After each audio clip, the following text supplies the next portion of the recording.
Hello, everyone. Um, we are back. We are back with round six. Oh, sorry, that's not the game I was looking for.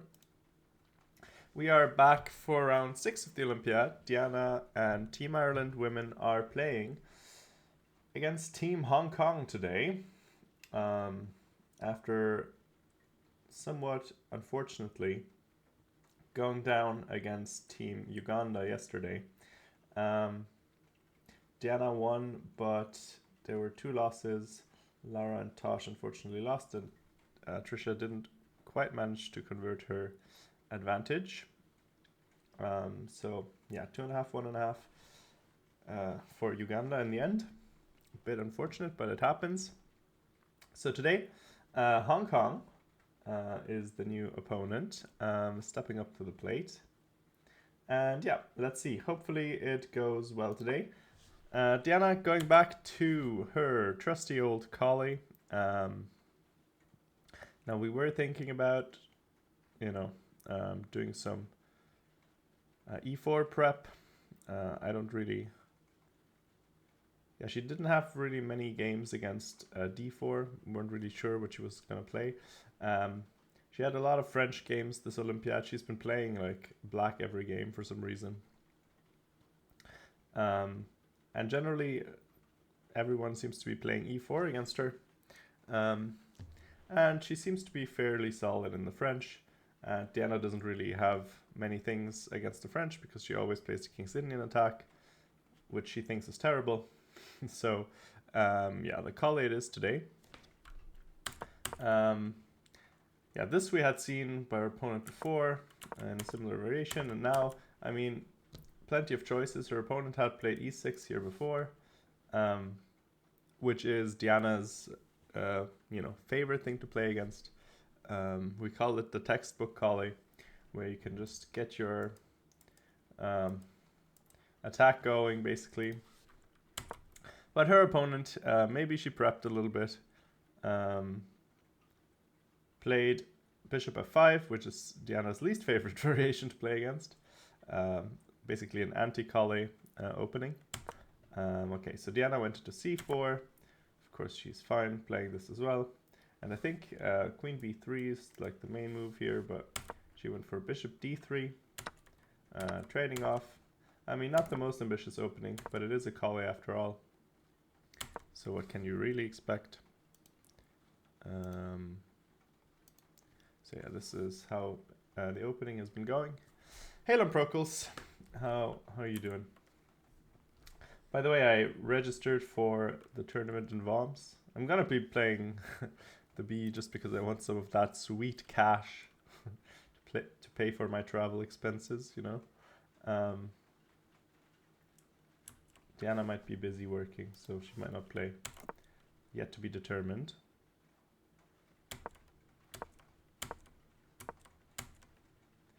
Alright, so this is how it went. Diana brought her bishop to b2. Okay, I imagine eventually she's going to play like 95 or something. Still working, obviously. I actually got a job at a research project today, which is nice. So I'm going to be working there at the Center for Ethics in the Sciences, which is exciting.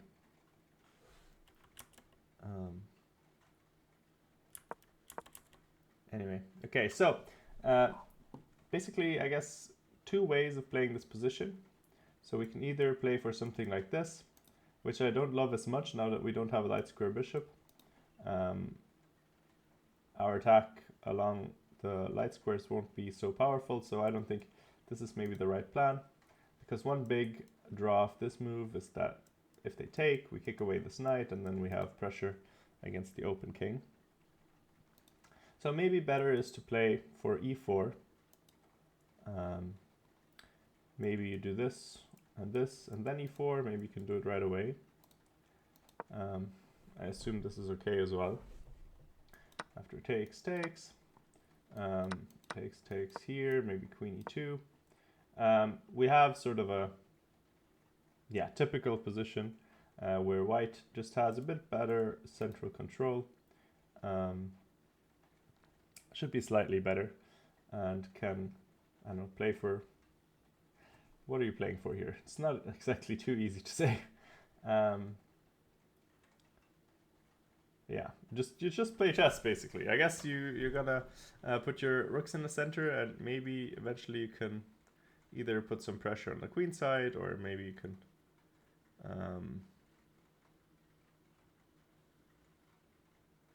play for d4, d4, d5. Not so sure.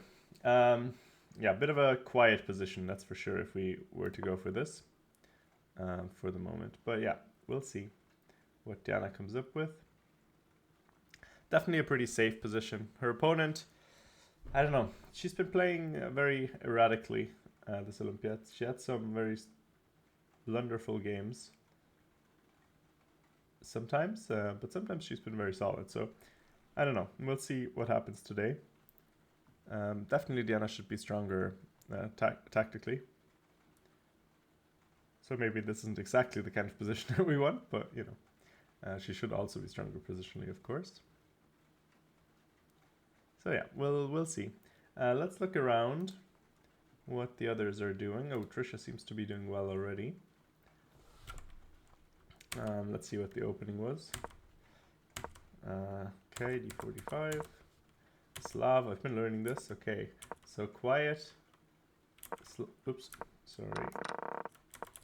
So quiet Slav with e6. Not personally the biggest fan of this, but you're very solid as black. So that's fine. Okay, sort of a Miran. This is, of course, very standard. Of course, okay. Standard would be to play bishop d3. This is very odd to play bishop b3 because your bishop is just staring into e6. It doesn't really have any prospects. It's not like you're going to be attacking here. It's much more useful on the d3 square. But okay, so bishop b3 instead. Bishop b7, so far so normal. I guess Trisha has some tricks with this bishop b3 line. Okay, a6, e4. Okay, black didn't prevent it or anything. Yeah, I don't know. Maybe you should just play bishop b7 and castle here, or something like that. Okay, b4 now. Oh, okay, we took a pawn. Bit greedy. Okay, so now, funnily enough, it's actually time for this bishop move to show its usefulness, because if white plays it if black plays it properly, this bishop shouldn't be very well placed here. But actually, now in this variation, black neglected to castle, and this is revealed, and now you're in big trouble maybe. And this is coming, and this is coming, and this is coming, and yeah, okay, I can definitely see this being lost. Okay, and she played queen c2, pointing out that this might also be weak at some point. Hitting the knight as well. So the knight has to go somewhere. But if we go here with the knight, I don't know, I mean, we can bring this in with tempo on this and this. So maybe we have to go bishop c8 or something like that. Okay, I think Trisha is going to win a miniature. I predict that this game will not last longer than 25 moves. I think she's going to crush her opponent here. So that's lovely to see. Well done, Trisha. After having a bit, like she had a, I don't know, she had big potential to get a similarly attacking position yesterday, but decided to trade queens instead, and then wasn't able to convert the endgame. Okay, let's look at Alice. She's been playing the Queen's Gambit Decline, the what is it called, the Janowski variation with Ace6. Her opponent sort of, I think E4 and A4 are the moves here. Okay, so you combine them. This is apparently not so great because apparently now black is in time to defend this pawn and make it annoying for white to play against this. Okay, and now bishop b4. And apparently this is really good for black. Now, I'm not myself aware of any theory here, so yeah, but I mean black's a pawn up and it's not easy to see how white wins it back. And if Alice is prepared, this should be something she's probably looked at. So yeah, basically another very good position out of the opening. Looking very good for Team Ireland initially. We love to see it. Then let's check again on Diana's game. Oh, she still hasn't made a move. Really taking her time here.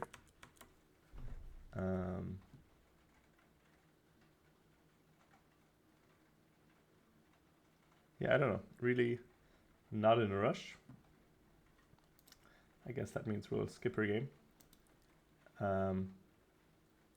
And look at Tosh's game for a second. Tosh got a black now. She's been playing a lot of whites. So, okay, she's gonna go with her Neidorf. Okay, never mind.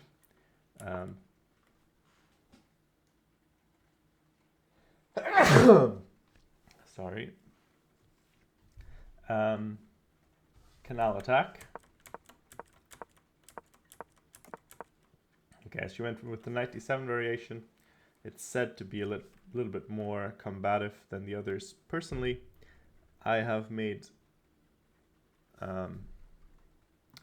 I've always had good experiences with bishop d7 here. Bishop d7, and then often people will do this kind of thing. And do this, and this, and this. And I've been finding this actually quite pleasant to play for black, and I've had actually a couple of wins here in classical, which is weird because I wouldn't think this is like a super common thing, but several people have played this against me. Hey Halvard, how are you doing? Yeah, so, okay, and still I think Tosh should be quite content with this position. Black shouldn't have any problems out of this opening. Got developed quite well. Both of the bishops fianchettoed, and yeah, should be decent. I mean, one thing is white is going to play d4 and it's going to get a good center, so that's going to be the kind of game it is. The fianchettoed bishops against the white center. Can't complain. Why can't you complain? Has somebody glued your mouth shut? Joking. That's good. That is good. Okay, so yeah, it looks like a pretty normal position. Good day, Phil. Hello, hello. It's real nice commentary to listen to. Well, thank you. That's good. Okay, yeah, so Tosh in this position should be pretty happy. I think white's main try is eventually to play a4. Maybe you prepare it somehow. Yeah,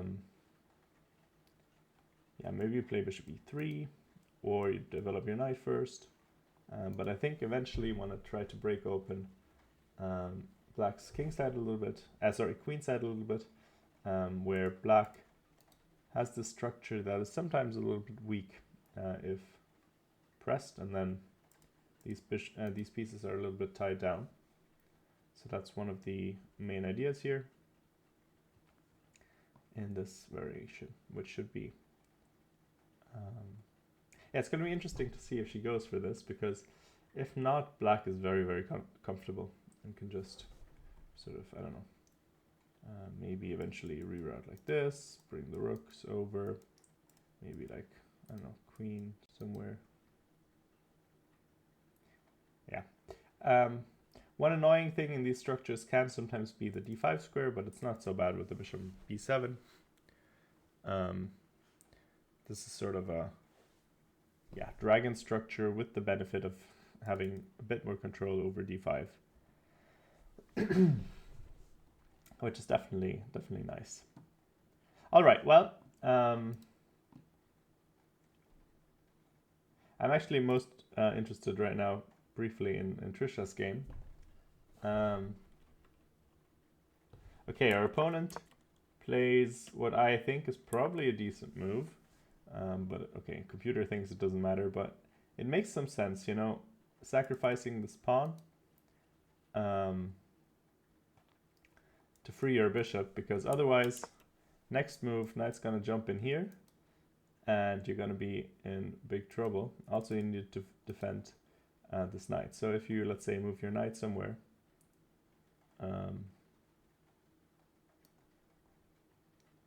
here, let's say, then knight comes here, and now you're really in trouble on e6.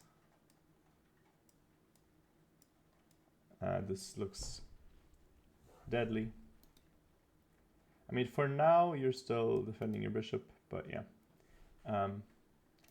This was a quiet Slav with e3, so...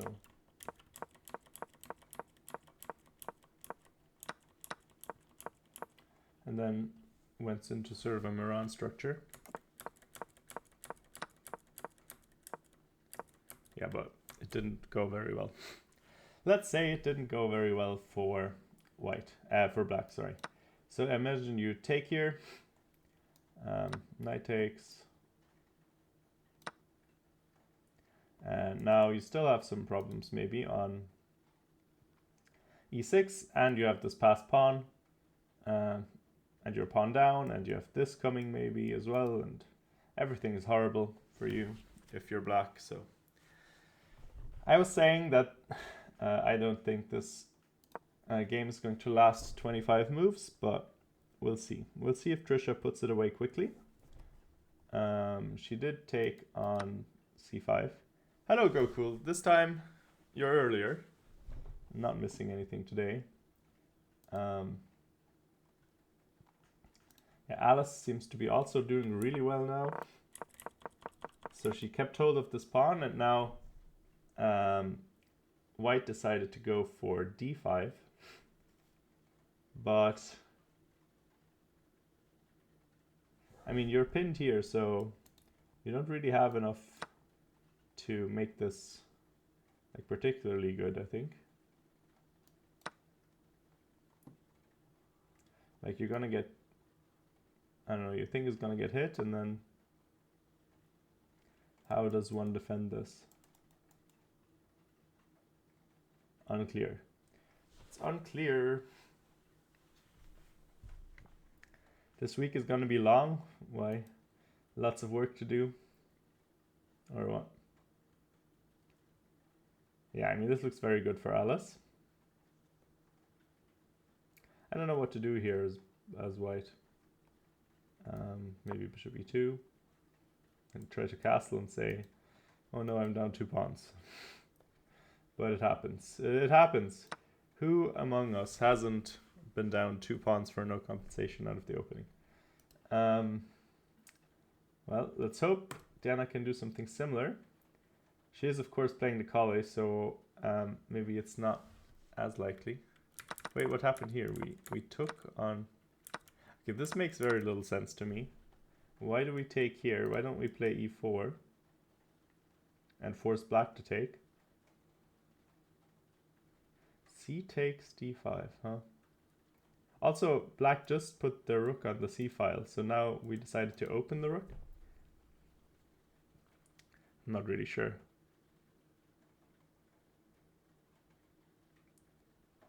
Hello, I'm fine. Actually, probably would have been in Budapest if not for an important work meeting on the 23rd. Ah, that's unfortunate. Yeah, I'll go in a couple of days. On the 19th, I'll go to Budapest as well. Should be fun.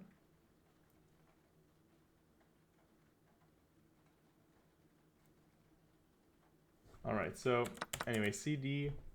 Oh, so she took with the she took with the E pawn actually. I would have thought that she would take with the C pawn, keeping everything symmetrical. She didn't do that, which is nice for us, I think. I think it's good for Diana to have some imbalance. Now we can maybe start some minority attacks at some point. So basically, probably the ideas should be for black to try to make something happen on the king side, while white is trying to make some minority attack happen.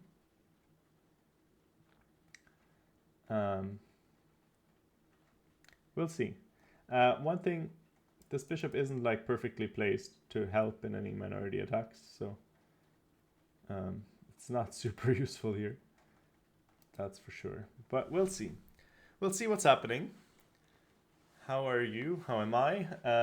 I'm good.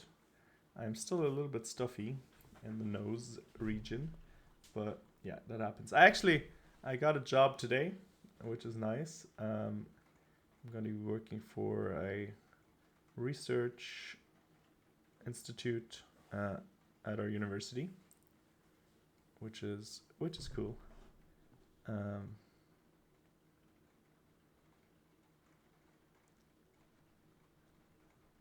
Yeah. How are you? I'm fine. I guess, I'm fine. How are you? Haha. I could say. I could have said to that. I'm not quick enough for that. Thank you, Cuckoo.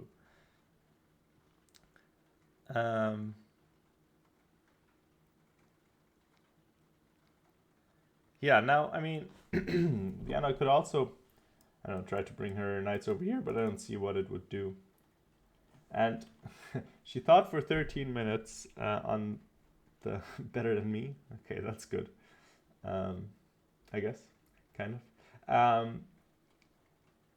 She thought for 13 minutes on the last move, and now she's thinking again. I guess she's not really sure what to do in this position, which is could be a problem. I would think maybe a4 or a3, b4. But if we do that, then maybe it's hard to ever play a4, b5. Yeah, this, maybe we're gonna do something like this, and then this, and then this. Unless black plays a5, then we can't do that. So, I don't know, I'm not really sure. Well, I guess we can still do it if we wanted to. And let's say they take, then we can bring our rook over and do this anyway.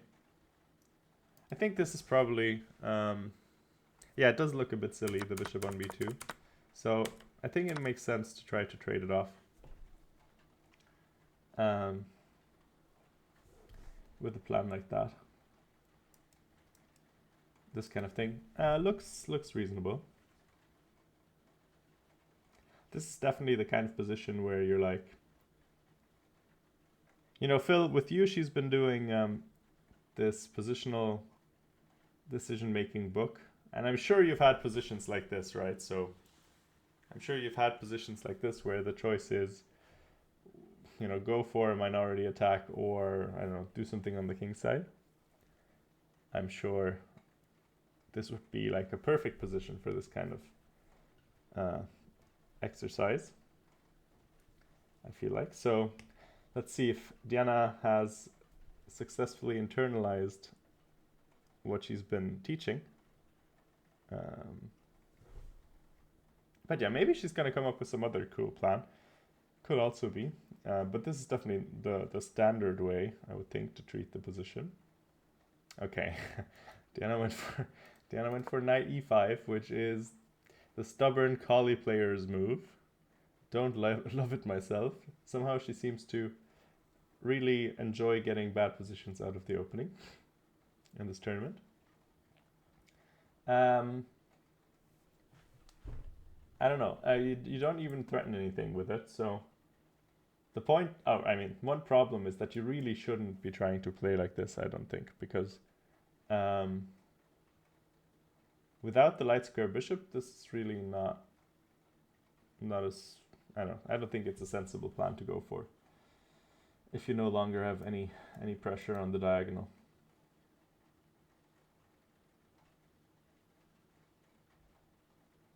Yeah, this opponent shouldn't be underrated, I don't think.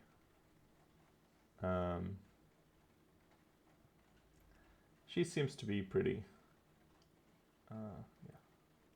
fairly rated. I saw some of their games, and even the first round of the Olympiad, for example, there were some decent amount of blunders.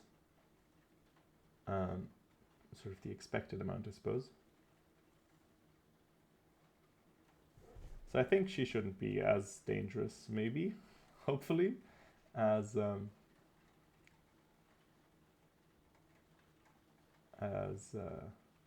of the other teams she's faced, maybe Thailand, for example.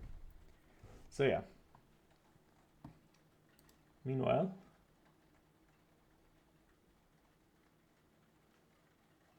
yeah, I mean, it happens. It happens. Although I will say that, like, okay, the girl she played was underrated, but also, I think it was more. I mean, it wasn't like she lost because her opponent was underrated. I think it was just like she wasn't familiar with the kind of position, and then her opponent had a game where she could play a very comfortable attacking style where nothing really could happen to her. Meanwhile, Tosh seems to be doing well. Let's see. What did our opponent do? Okay, so she played bishop d2. It's already a bit odd. I mean, I would think that if anything, the bishop belongs on e3. And then she went bishop d3.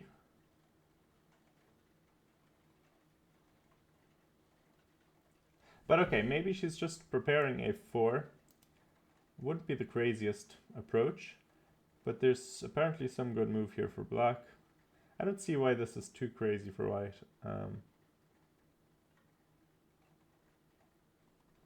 guess maybe e5 is good, because if you do this, then you have this square. And if you take, then you can... I don't know, can you take with the knight? Probably not, because then white just doesn't take. So maybe you have to take like this, and then you can... I don't know, bring your knight to a good square somehow. Which would be, well, I don't know, maybe queen here and do this. And this already looks decent, I guess. I wouldn't think that black is necessarily better, but apparently she would be. I mean, the bishop's nicer than these two, so there's that. Definitely very safe position. But okay, let's check back on Trisha, see what has happened. Oh yeah, very nasty. So actually, even after knight c5, she took on c5, and Trisha sprinkled in the check on a4, and now black can't castle anymore either, and this looks not good. This does not look good for black at all. So now you're also threatening this, which would, well, actually maybe not quite yet, because you do have some back rank problems, although actually you don't, because this knight is here. So yeah, you could even do this and this and this and this, and then go back if the queen checks. Okay, bishop d5. I guess she was scared of c6 coming in, which makes some sense, but computer hates it. I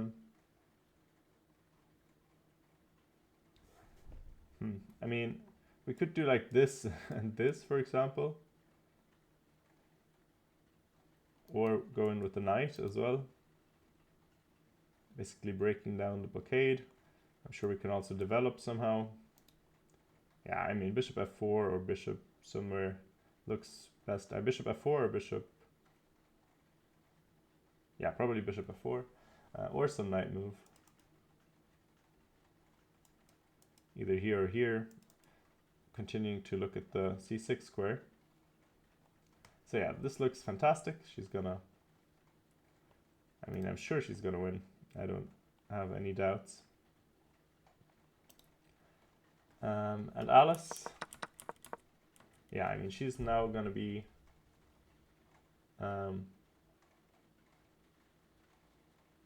well, she's up one pawn for the moment. And queen's got traded. So I guess she's not immediately winning this pawn as well, but like, yeah, she doesn't need to. She can just play normally. I don't know, put your bishop somewhere, and then castle, maybe castle long actually. Although actually your pawn is technically hanging. Could white take this?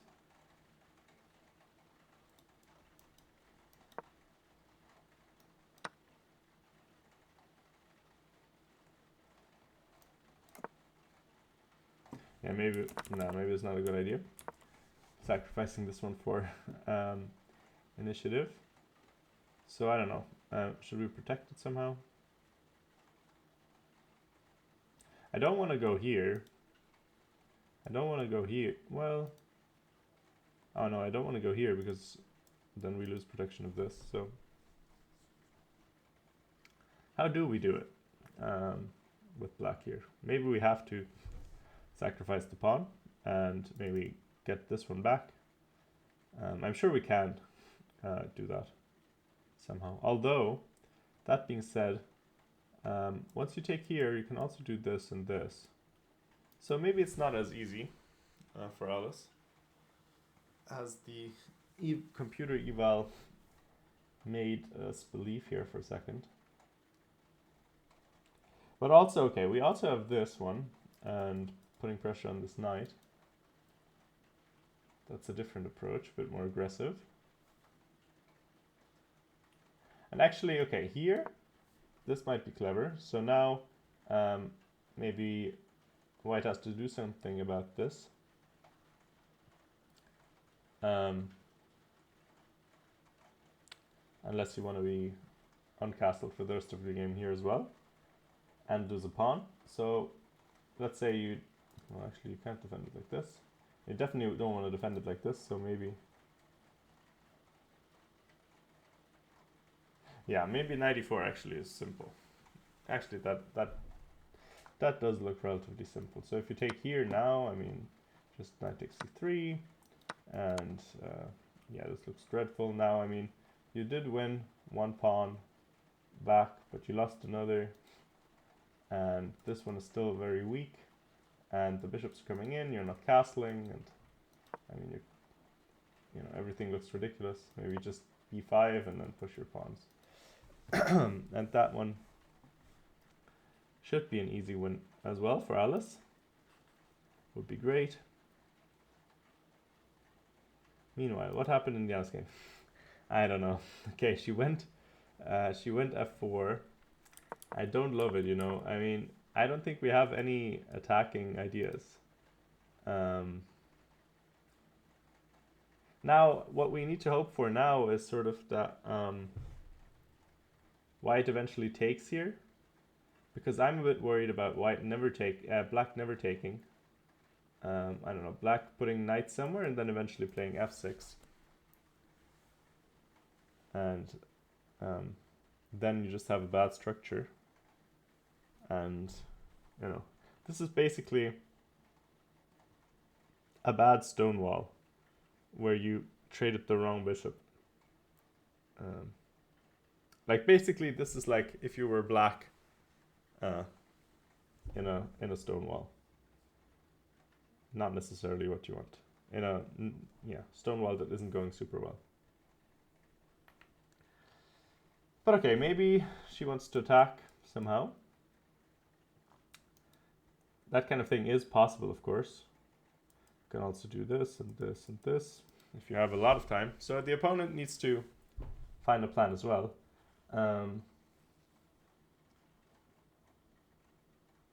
What should the plan be?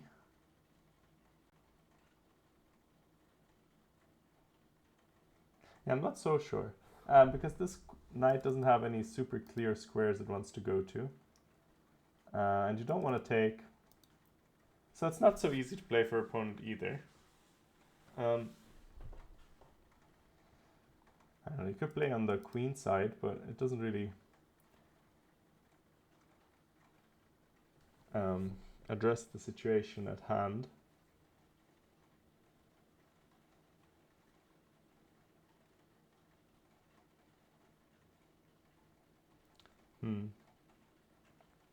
And I mean, I don't know, maybe white still has these ideas of a4, bishop a3. Maybe this is still okay, even though I would have much preferred this with a pawn on f2. Because now you have a forever weakness on e3, and generally you weakened your king side a bit. So maybe those plans shouldn't necessarily be combined, shouldn't go out of your way to trade pieces. I mean, another idea actually for black is this. And you're just going to take on c3 next and play knight e4. Actually, this I like for black. Bishop b4, we're just going to take no matter what. If the knight moves, then we're going to play knight e4 anyway. And then we're going to reinforce it with knight f6. Or maybe we're going to play f6. Yeah, that looks kind of nasty. So I think that's actually the correct plan. Engine seems to agree. Or the eval bar rather seems to agree. But let's see if her opponent finds this idea. In the meantime, I want to look at, well actually, yep, they already made a draw. Ooh, this is interesting. Wei Yi made a quick draw. This is, I mean, even though he's black in the match against against Vietnam, I feel like China kind of wants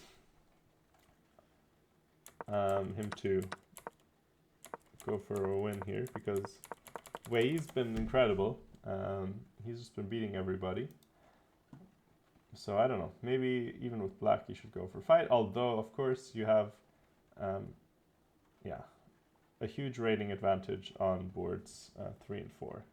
So maybe this is also just a very sensible team choice to try and maximize your chances. Although I also saw that Ding was kind of going for it a little bit, going for an early h4.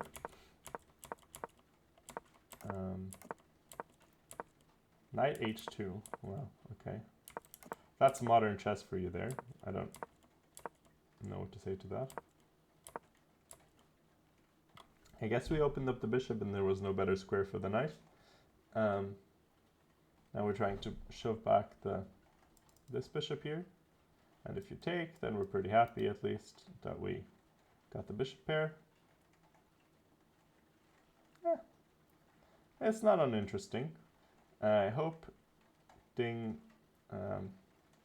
plays for a win here, although against Lei, who's also been very, very good, that is of course a bit dangerous. Lei was also, I was thinking that he had decent winning chances in an endgame against Duda yesterday, but he didn't end up converting. Maybe there wasn't anything ever. I'm not sure, I didn't look at it after the game, I just looked at the position at some point and there was like, I think a bishop endgame, same color bishops, and Duda had a slightly scuffed pawn structure. It looked pretty scary to me, but maybe for super gems it's nothing. Okay, board 2, India, Hungary. let's see what Rapport and Gukash are doing. Okay, they're making a draw apparently. They're not doing anything. Yeah, okay, so we saw some Berlin. Okay, well, basically a draw. So I guess they're maybe relying on Erigaisi, but Erigaisi is playing black. Maybe Prague, but Prague hasn't like been, you know, he hasn't beaten the super high rated players so far. He had one win against Banush, but then he drew Sorona and Abbasov.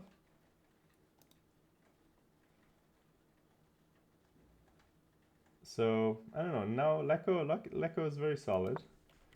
I think he lost in this kind of line against who did he lose against? Lodici, I think. But he's going for it again. And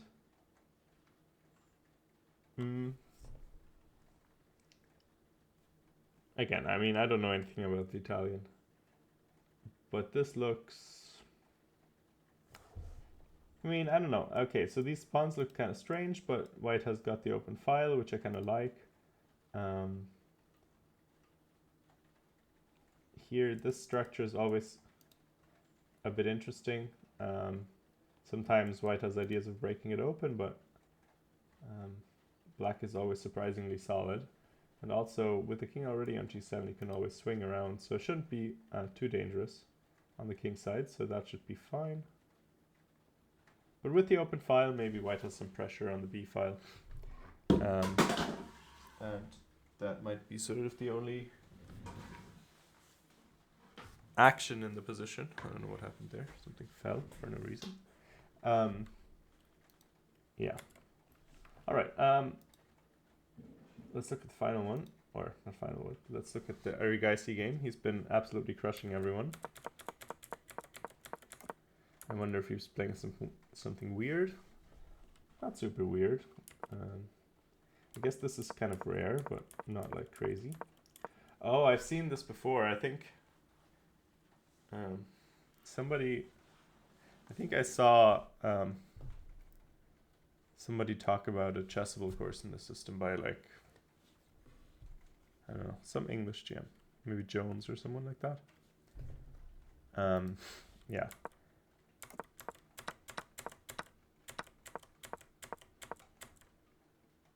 Interesting. Definitely an interesting way to treat the Ruy Lopez.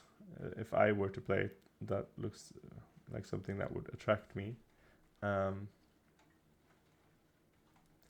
Yeah, looks reasonable. I don't know exactly. But okay, let's go scroll on a little bit longer. We'll have to scroll very far down to see Germany, unfortunately. Not that I'm like a massive fan of the team, but you know, it's always interesting.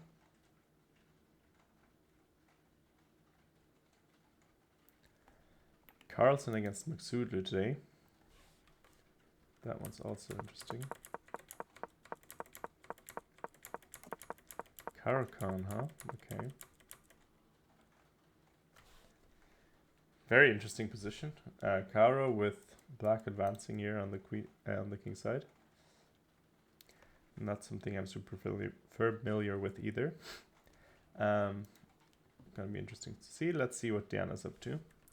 Okay, she at least confused her opponent. She confused me as well with this move.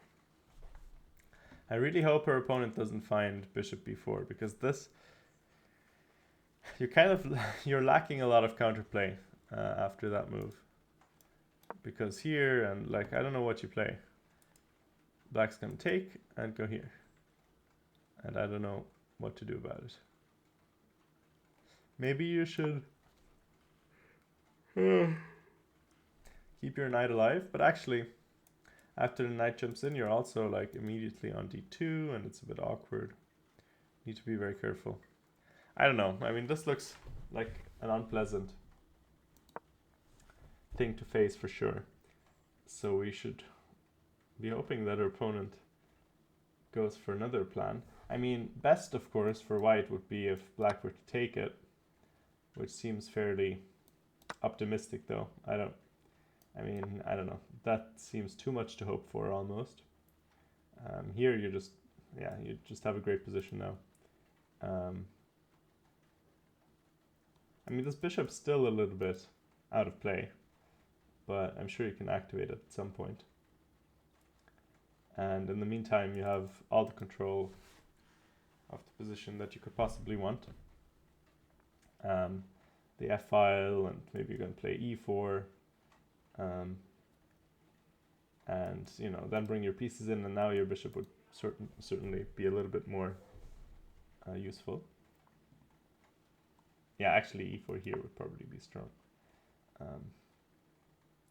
Because if black were to take, then... oh, apparently not this. Oh yeah, we're hanging stuff, sorry. We're hanging this. But okay, then we have to take with the queen. But, you know, we're going to make room and then put our knight there eventually. And now we can always like also get rid of the pawns if we ever want to use this bishop in the attack. So that would be the desirable thing. If her opponent were to take, maybe we can all think of it and manifest it a little bit. Manifest the blunder.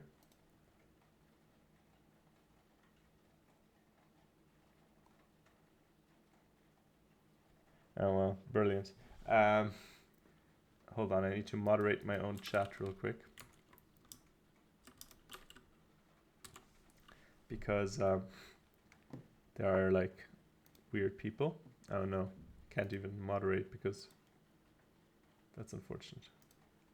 People putting view bot links. 10 free viewers. Fantastic. What would I do without them? And then somebody called Alexandra Botez with 2 Z's is in my chat as well. Brilliant.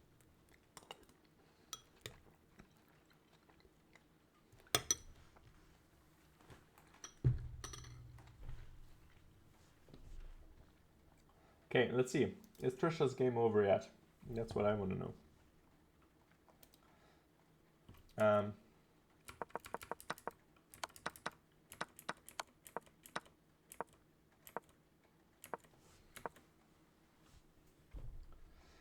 I mean, not officially. C6 was played. And okay, I mean,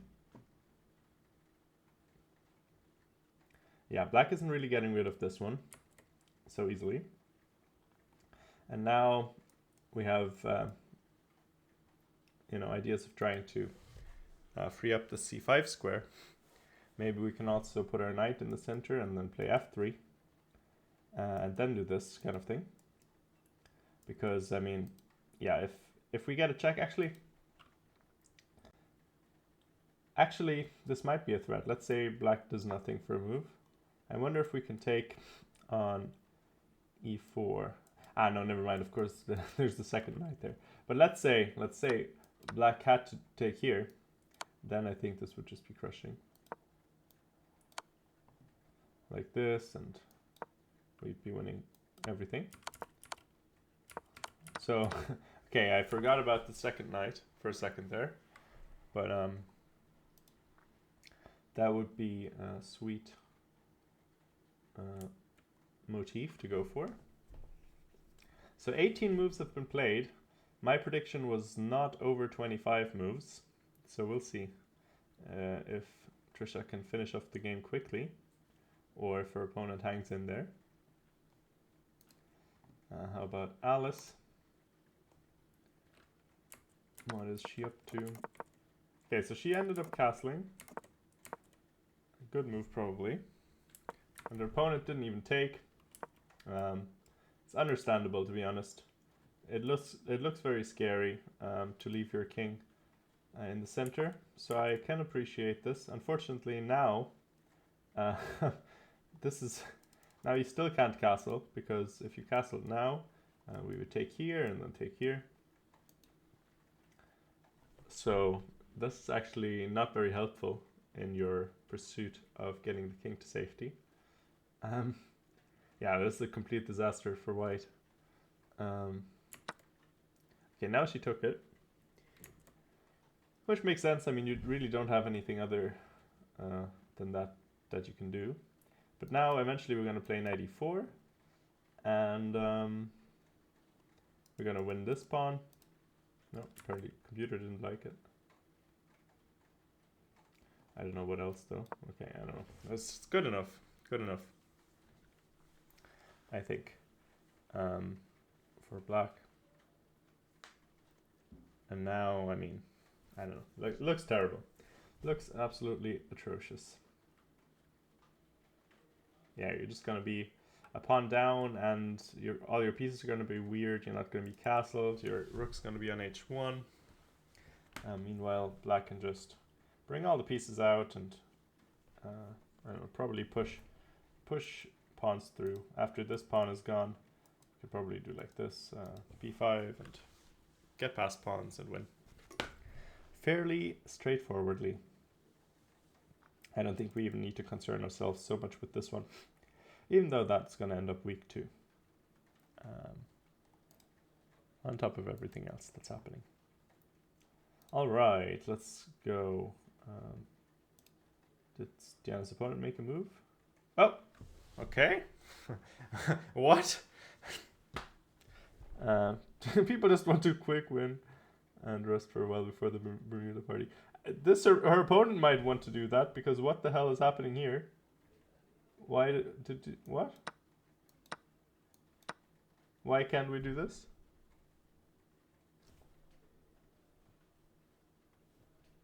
Okay, I don't... Can somebody translate this move for me? I don't understand what's happening. Why do... Okay, I don't know. This is very strange. Maybe she forgot that the bishop was in the way and thought she could play f6 and win the piece or something. I don't think there's anything though. Is there, like, is there anything where you can bring your bishop to? I don't understand. Hello, Kjol. How's the Olympiad going today? Today it's going fantastically. And Diana played a dodge opening once again. The Kale in a bad way. I think if her opponent had found bishop b4, I think it would have been a very tough position to do anything in. Because you're just going to take here next, then put your knight on e4. And back to work. Okay, see you later, Goku. Yeah, but this is kind of strange. Plop. Okay, we'll see you plopping. In the no light square bishop nonsense today. Yeah, she traded that one off early. That's true. Today it's the dark square bishop that's sort of suffering a little bit with these pawns. But okay, I don't know what made her opponent play knight e4. That's totally absurd. I don't understand. And I hope Diana doesn't get spooked or anything, but like, that's complete nonsense. Maybe she was thinking... No, I don't know what she was thinking. I do not know what she was thinking. Like, there's nothing with this. And we can just take here as well. And there's also no discovery with the bishop. Like, let's say the bishop wasn't here, you could of course do this. But it is there, so I don't know. Okay, good. Again, we can breathe a bit easier now that Diana's opponent lost her mind.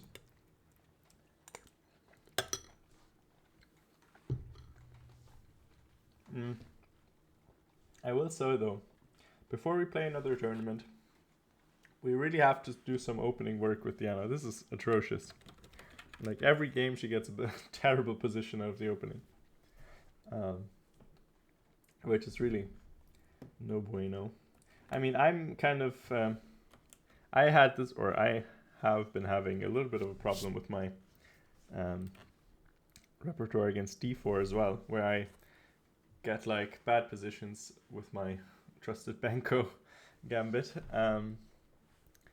So now I'm sort of switching openings as well, because people are just, I don't know, actually they're quite well prepared always against the Benko.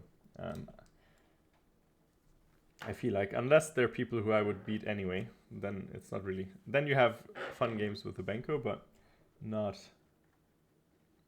because, you know, of the Benko, or like because it doesn't matter. But they get confused and it makes it more fun. But against strong players, it's kind of hard to get good positions with that one. For me, at least. I'm sure people can manage if they're not named Patrick. Anyway, okay, Diana's taking her time again. I hope she's gonna take. I'm really not sure what the consideration is here. Maybe she's just trying to figure out like what was her opponent's trick. I mean, she's just giving up a pawn. It's a bit strange. I mean, I don't know, maybe she's thinking something like this. But I don't know why that would be good. I mean, we're just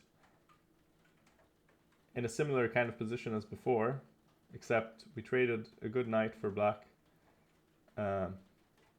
against a bad knight for white, or, well, not a great one. And lost a pawn in the process. I mean, now maybe like queen f3, and then we can, I don't know, go ahead and push our stuff.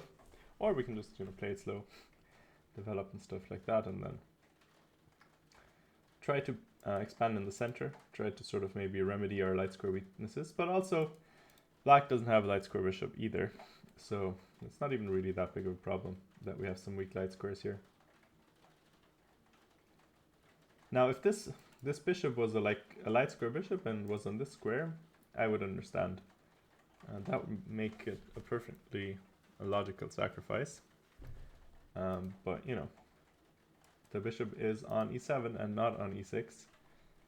So that means I don't actually understand the sacrifice. I hope Diana doesn't talk herself out of it. That would be criminal. Okay, let's see. Trisha, can she finish the game before move 25? Will I win my bet? Okay, so what happened? c6, queen to a5 was played. Interesting. So I guess that makes some sense. We attack the bishop and we take additional control of the c5 square, which, as we saw earlier, if like this knight ever gets removed, then this would be a killer move. So I guess black is alert to that, and also it's a tempo, and we're bringing our rook in. So actually, this sounds like this looks like a very sensible move for black. It's not a tempo move. I don't know what I'm saying. Bishop is of course protected, but you know, it does sort of untangle a little bit. So that's a good approach, I would say, in a lost position, of course, but you know, still gotta try to play good moves here if you're black. And now, I mean, okay, we can bring our rook in. That would make sense. We can also bring it here, I imagine. We can bring our knight. We can, I don't know, one of those things probably. Don't think we want to go here, just blocking our bishop, so maybe knight d4 would be an idea. We also are eyeing f5 sometimes.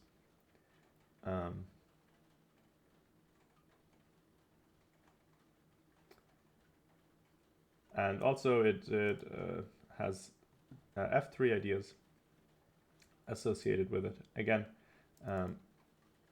putting more pressure on the c5 square. And if we had ever reroute and managed to get something to c5, that would be probably instant death for black, unless black has enough time to do this. If the king's on f8 and the rook's out, then it's no longer such a big deal. But this is a long way away. Black hardly has time for 3 moves to get the king to safety. So yeah, I'm sure Trisha's going to find a good way here. I mean, rook ac1 looks like an easy first move to play, because you can't take here because you're just going to get your bishop trapped. Yeah, I think we don't need to be too worried here. I'm just a little bit worried that she's not going to win within 7 moves, which would be disappointing for my bet. Alright, so Alice played bishop f5, apparently really bad. I don't know why that would be so bad.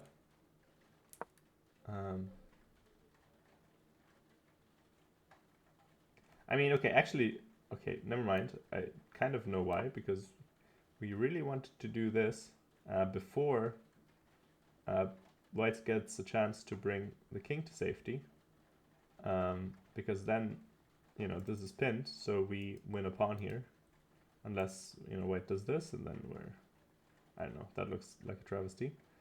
Also, there's knight b3 then. So yeah, actually it does make a lot of sense that bishop f5 is maybe not the best move.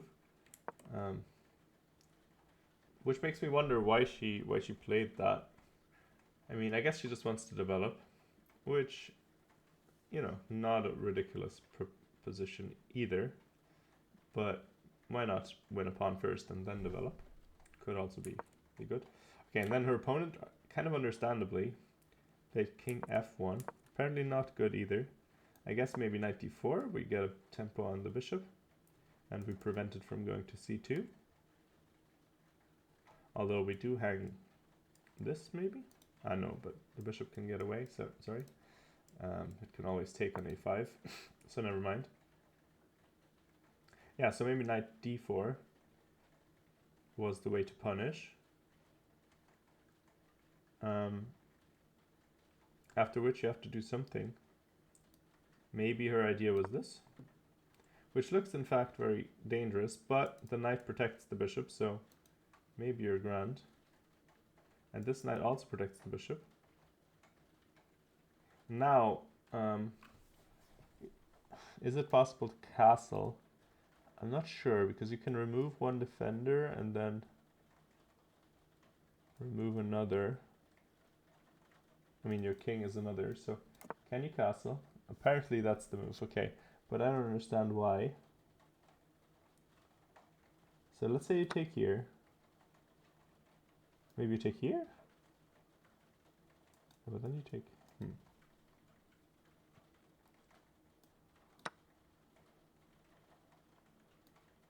Wait, so why is this not a thing? Oh, your knight is hanging in the end. I'm so silly, sorry. I forgot that the knight is hanging once we take on c3. Okay, so that makes things a lot more... Well, a lot less straightforward. Aha, I see. Okay, so this is the point. This is the point of White's play. Well, not of White's play, but it would have been if White had played knight d4 here. Or I suppose, actually, why not castle here now? Because... Aren't you still... Because this is protecting this. And if you take here, this is loose. So why can't you castle now? I guess you can. That's not quite as good. Okay, but this one is no longer such an advantage. But okay, White. This is actually... I don't know. That's a bit sloppy, actually, of White not to realize that... yeah, your bishop is not actually in danger. I mean, I also didn't realize, but I wasn't... I was misled by the evaluation bar, because I thought, okay, you can't do it because, you know, it's... The eval bar says it's so bad, that must mean it's not, there's no solution. But actually, there kind of is one. Very straightforward one, actually. That this undefends this. So yeah, king f1 now, of course, makes it very hopeless, because now you can't remedy the fact that your king can't castle anymore. Now there's like... Because had you played something other than this, I don't know, like some move that didn't spoil anything. Let's say, I mean, this is of course silly, h3 for example, but at least if black does another move that doesn't do anything, then we can castle, we can, you know, get another chance to find the move. But now, after king f1, of course, we're taking that option away from ourselves permanently, if you know what I mean. So this is a helpful development for Alice. Now again, she's just going to be... Well, actually, though, and now at least no longer is knight e4 a thing. And this pawn, while still a potential weakness, could also at some point turn into something that's a little bit dangerous. So, okay, we have to be careful still, but it looks very good. Is my conclusion about this position. Let's hope that Diana took the pawn. All right, she did. Well, not yet, I guess. She still has to take... She took the knight. Let's hope she takes the pawn as well. I don't know how long she's been thinking. And she thought for 10 minutes before this, so I would assume that she's gonna take this quickly, because there's really nothing being threatened as far as I can see. It's not like, for example, if our rook was on e1, then taking would maybe run into this, because now our rook is hanging and f6 is hanging. Or is the threat, rather. So yeah, that would be different, but all of our pieces are on dark squares. And I mean, if you do something like like this, that's of course nonsense, because I mean, while you're threatening this, you're of course also just losing your piece. So that none of this ever works. So yeah, I don't know, just take the pawn and win the game, I would say. It's maybe not that easy. But, you know, taking a pawn is the first step. And yesterday, we learned that Diana doesn't care about the position as long as she's a pawn up. Or as long as the material is equal. That must mean she's fine. So yeah, let's hope she keeps that mindset for today. And she did take the pawn. Well done. Okay. And now, okay, we're just a pawn up. I don't know. Playing her same Collie plan without the very important bishop somehow worked well enough to win her a pawn. I don't know, her opponent was sufficiently confused. I was sufficiently confused. So, okay, so now what can what can black do? If you play f6, we probably take the knight or something like that. Or we just go back, or here, or here. Okay, I can't do arrows.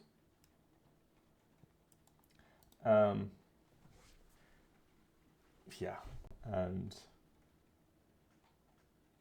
apart from that, I mean, knight f6. I don't know, queen f3, and now we have ideas of either this and this, or trying to play in the center. Both should be okay. I would probably prefer playing in the center, because why are we weakening our king for no reason? This looks awful. I don't know what black does here. I don't know why it's only plus 0.6, to be honest. Let's see what the engine says. Engine says queen d5. But okay, I mean... Okay, I mean, I guess the idea is to get the knight there. And say that, like, it's not so easy for black to... for white to play this. But let's say rook e1, then e4 next. Get your knight out of the way and just push your pawns. I don't know why this would only be 0.3. I'm sure that practically this is maybe this. Okay. No. Why?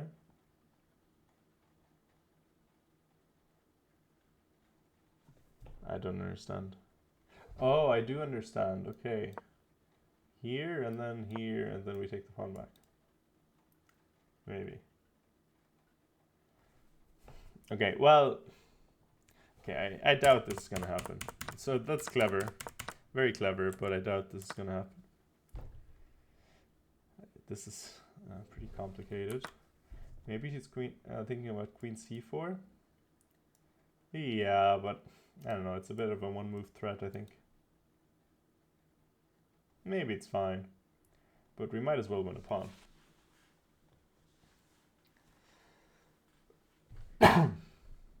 Anyhow, so we're happy with Diana's position. We haven't looked at Tarst's position in a while. Doesn't look so good, apparently. Okay, queen b6 was not the thing. Yeah, I guess e5 was necessary. E5 is sort of a slightly counterintuitive move because, I mean, this is your nice bishop and you're kind of blocking it in. But you do kind of want to shut down White's play a bit here. And then when you develop, your pieces make a lot more sense than White's for the moment. So it's kind of a one that it's very useful to have seen before, I think, if you have played these positions before. This is actually, I think, where playing online is very useful because you play a lot of these kinds of positions where people play like the canal attack or some closed Sicilians, and you get a lot of practice in these positions. And if you analyze those with the engine, you're often going to learn ideas that maybe seem very counterintuitive. Whereas if you play OTB, you're going to get a lot more people playing like, sharp stuff.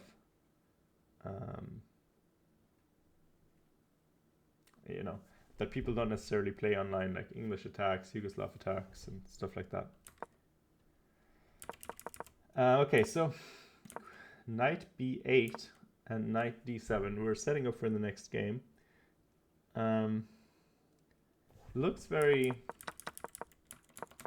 I don't know. I mean, as we said earlier, a4 is a dangerous plan, and it's very unpleasant because this bishop, queen, and rook combo, putting pressure on a6, it's also very passive. I would rather not have the a6 pawn than, maybe allow my pieces to look like this. Now, that being said, we do have a little bit of our own pressure as well as black, and if white isn't careful, this could still definitely turn out well for black. Because, I mean, even if we lose the pawn, the a pawn, we can trade for this one. Our position is then still solid if we can get our pieces back into reasonable positions. So yeah, it's still, everything's possible. I don't think we need to be too down on our position just yet. Queen a7 though, I mean, we're going in the wrong direction for sure. Queen a7. Maybe just hide in places where we don't look so ridiculous. Although, that being said again, if we go here, maybe the bishop also comes in or something. Then we have to go to e8. Although, again, queen e8. I played a game yesterday, a rapid game on chess.com, decompressing after a tough stream, and there was a position where I should have played queen e8 and I was like, really? I, of course, didn't do that because that's ridiculous. Oh, hello, by the way, people in my chat. Thank you. The stream is going well. Sorry, I haven't been seeing your chats. Ilyas is gone. Thank you for your chatting in my lovely channel. And Alexandra Botez with 2 Zs. Hello, hello. Sorry, I've been ignoring you. It wasn't my intention. I guess that was 10 minutes ago, so oops. It happens. Sometimes you blank people. I'm very good at that. Diana always complains when I don't answer her text messages instantly. How about Carlsen game? Let's see. So it looks like this is going well for Carlsen. Kind of a interesting Caracan line that Maxudlu went for here, but doesn't seem to be paying off so much. It looks a bit cramped, I'm not gonna lie. White has a lot of, I don't know, everything is still on the board and black doesn't have a lot of space for his pieces. I mean, if you play like c3 now and then bishop has to go back as well, and I don't know, it's very optically unpleasant. Although I always find these positions hard to play personally, because then when you have all the space, what do you, like, you always have this pressure of finding something constructive to do. It has some downsides to it as well. Having all the control means you need to actually control things. Okay, let's go and actually look at Team Ireland for a second in the Open. They're playing against Liechtenstein today. Should be a doable opponent. Conor Murphy is resting on their first board.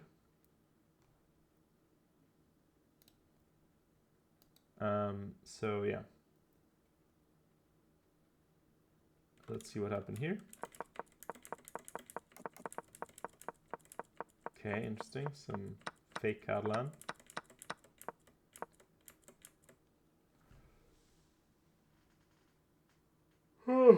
Sorry. Looks pretty tame, to be honest. Not much happening. Maybe you can eventually do this. Try to use your bishop along the diagonal. Try to break it down. But so far so calm. Tarun.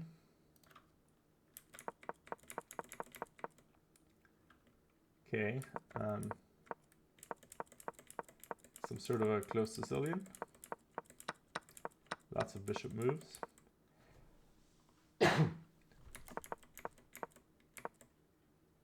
See, another Sicilian, another queen on e8.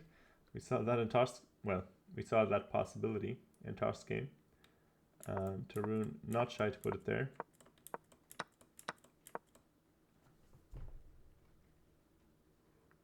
And his opponent seems to be very interested in trading everything. Really aggressively playing for a draw here. Let's see if Tarun can make anything happen.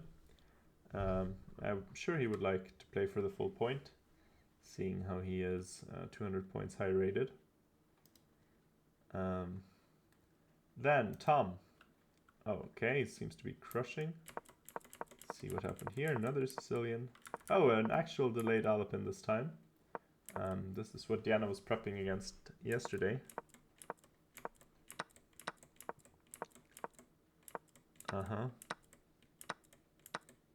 Okay, seems like a very good result out of the opening. Okay, and now knight c4 apparently really bad. I guess. Okay, so queen a4. What is up with this? Apparently not quite precise.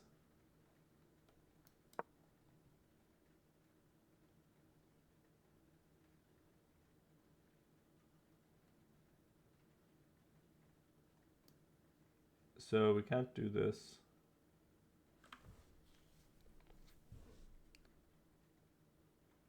Because they would take our queen and then our rook. So that makes sense, I guess. So castles first. And now, ooh, the queen gets bounced around a bunch of times. Oh, and now you're just gonna... not quite win a piece just yet, but soon. Queen is hanging. This is hanging. If the queen moves away. Yeah, okay, so Tom seems to be winning. Maybe this is going to be the under 20 move game if his opponent... Oh, actually, I've played against this person. I've played against Andrew Huron before. Wow! That's funny. Hey, that's cool. Okay. I've played against Andrew before. Ah, and he resigned. Okay. Well, tough luck to him. But I didn't even realize that this is the first player that I've played against that I'm,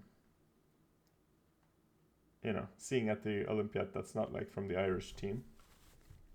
That's interesting. Cool stuff. Yeah, I made a draw against him when we played.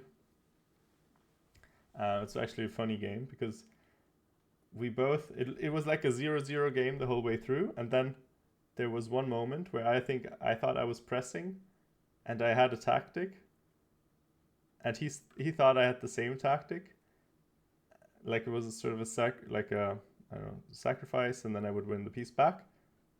But actually, it just didn't work at all. But he didn't even, within 1 second, he played the move that we both thought was forced. And then it was 0-0s all again. All the rest of the game.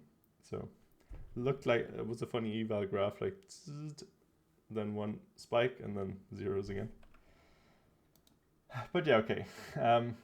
Andrew here, of course, matched against someone who is incredibly strong, 23-53 Tom. So yeah, tough matchup. And here, okay, apparently board 4 of Liechtenstein kind of putting pressure against David Fitzsimons.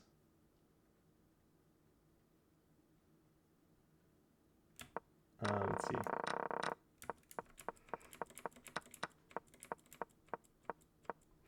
Okay, a Najdorf. H3 line. Okay, makes sense. What's called Adams attack or something.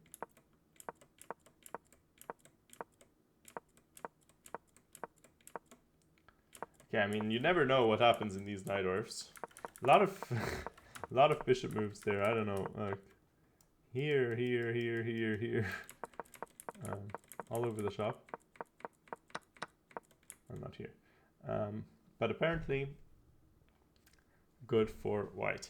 And it makes some sense because these knights nicely control d5.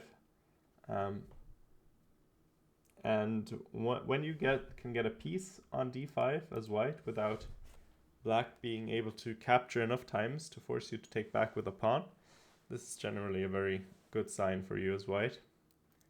And you can bring the knight in there with tempo as well now. I assume you would bring this knight just to keep this one in the c file. And okay, now the queen has to go somewhere. Maybe queen b7 so that you still have this idea. But yeah, I mean, this bishop isn't great. This bishop isn't great because the knight's always going to be there.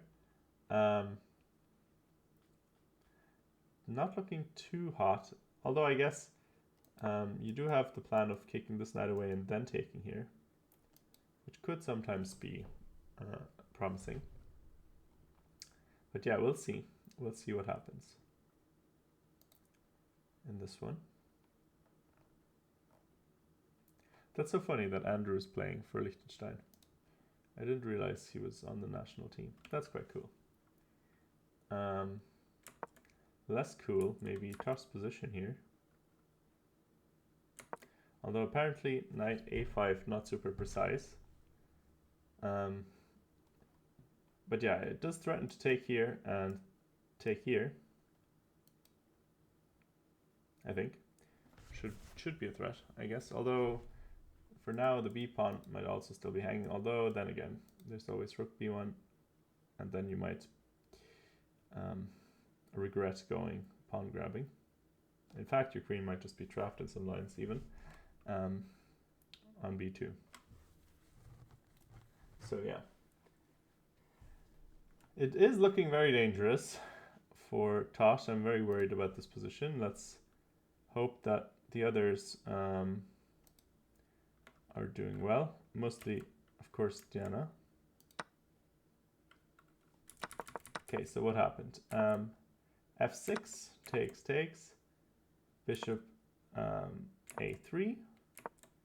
Okay, so this would be fine for black if you could make 2 moves in a row, but you can't, so you have to take the knight back, and then white has enough time to defend the e-pawn. Then I will say that it's not so easy for white to make progress here, because after rook e1, or I don't even know which rook you necessarily maybe want on d1. Maybe you want the a rook, because the a rook doesn't really have any other good squares. I don't think on the d file it's going to be super useful. I think maybe you want to actually keep this pawn structure and maybe try to make something happen on the king side. Because, yeah, if you play like rook fe1, for example, it's not like you're going to play e4 very easily, because there's already black's pretty prepared to double up, and black can also play rook e4 herself to blockade and put pressure on the e-pawn that way. So maybe you need to find some other avenue of counterplay, or not counterplay, but play for white. Maybe create some weaknesses. Maybe like try to make something happen on the queen side. Try to create a weakness there. And also putting some pressure here might cause black to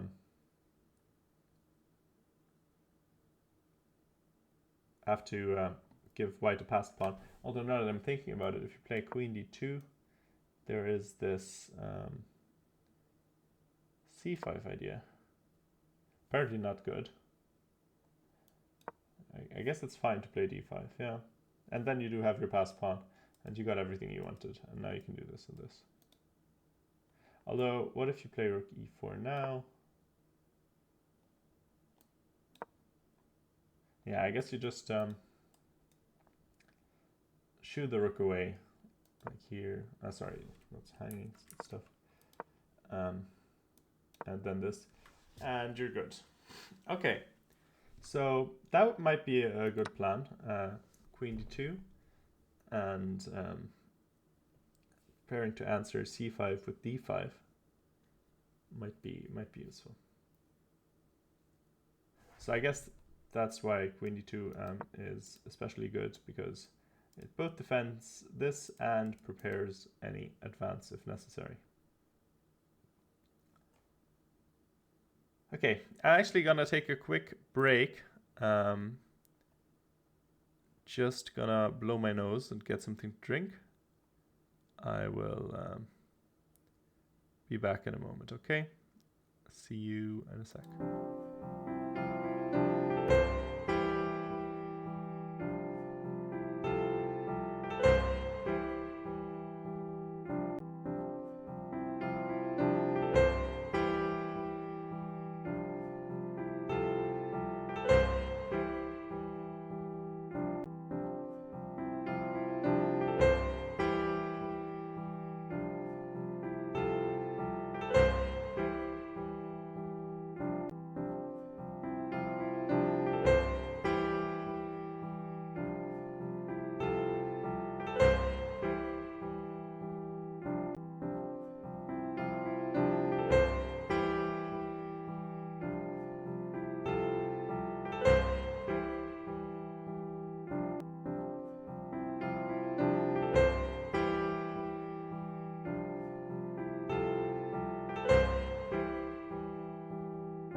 All right, we're back. Sorry about that. I had some health needs to take care of. Somehow my throat and nose and everything, it's not working as intended. Anyhow, oh no. Tosh seems to be struggling on the struggle bus. Yeah. Okay, well, a pawn. Not uncomebackable, I will say. Definitely holdable. Although d5 is now a thing because, I mean, even this pawn is protected now. And then this bishop looks really dreadful. And then, I mean, the knight is coming in. Oof. Doesn't. I mean, I guess, yeah, it is coming in. So d5, bishop. Do we want to trade here or something? I don't know. Or maybe we go here and try to do this. But you're not in time because here, next move is going to be this. So I don't know, maybe here, maybe here. Oh, okay, sorry, I hung something. I hung a tactic. But anyway, this is the kind of plan. Probably you're going to play like bishop e3 then to support this first. I mean, it's also just a good move because you're pinning this. But yeah, so this does not look good for Tosh. Let's see our main character. How's Diana doing? Okay, she played f5. Okay, so I guess she wanted to prevent f5 from black with the intention of fixing the weakness on e3. But, well, the problem is now this is kind of a weakness itself. And it's not easy for white to do anything. I'm not exactly sure what your plan is here as white. It's not going to be so easy for sure. So you're going to play rook e1, but you always have to be careful that you're not hanging something. Like for example, rook e1 here. Then you can go here, and then you always have these ideas. So it's kind of hard to play. Maybe you go here, and maybe you can go here, and actually maybe you're fine. Maybe you can just slowly like improve your position and make everything stable. And now this is another callback to yesterday. King f2, is this ever a good move or is it bad? I think here it's much better than yesterday. Because on f2 the king is still fairly safe, you just have to be careful that the queen won't infiltrate. But if you play like, you know, this for example, this keeps all the pieces out, maybe like this kind of setup, so you're not in any danger. And then you have a little bit more freedom, more leeway. Also, you could at some point maybe start thinking of rook f4, trying to chase out black's rook, and trying to open up the g-file. And then eventually, maybe, you'll be able to push e4. But this is a long way into the future. This is going to be a very grindy sort of game. I mean, it's been only 20 moves so far, but it's going to take a lot of effort, most likely, to convert this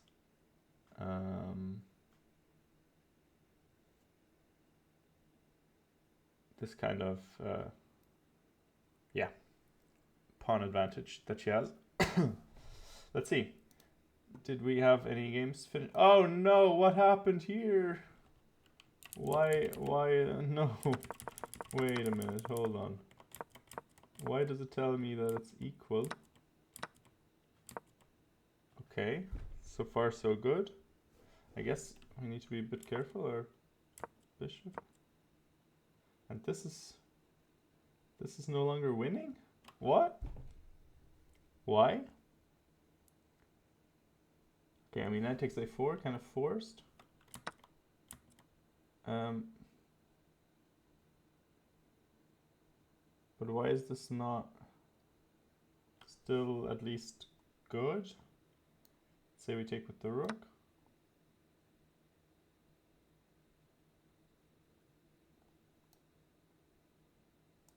Okay, so here.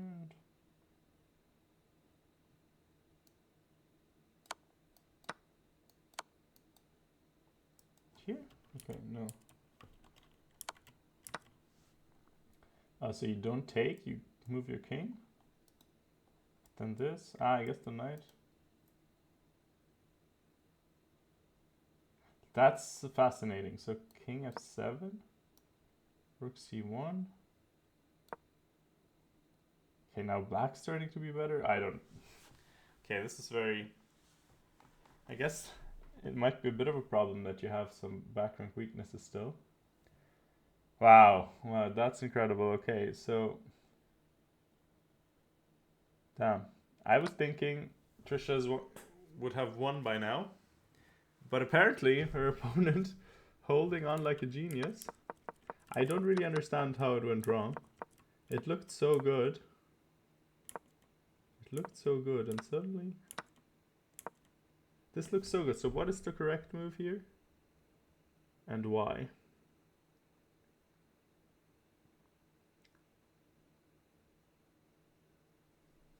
I don't know, maybe bishop... No, bishop e5 she played. And now? f6? What's the move?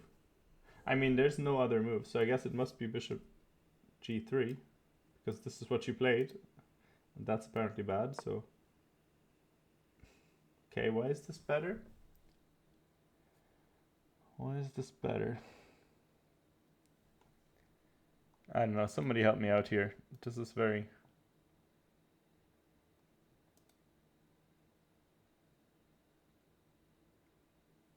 c6 falling, you're talking about Diana's game,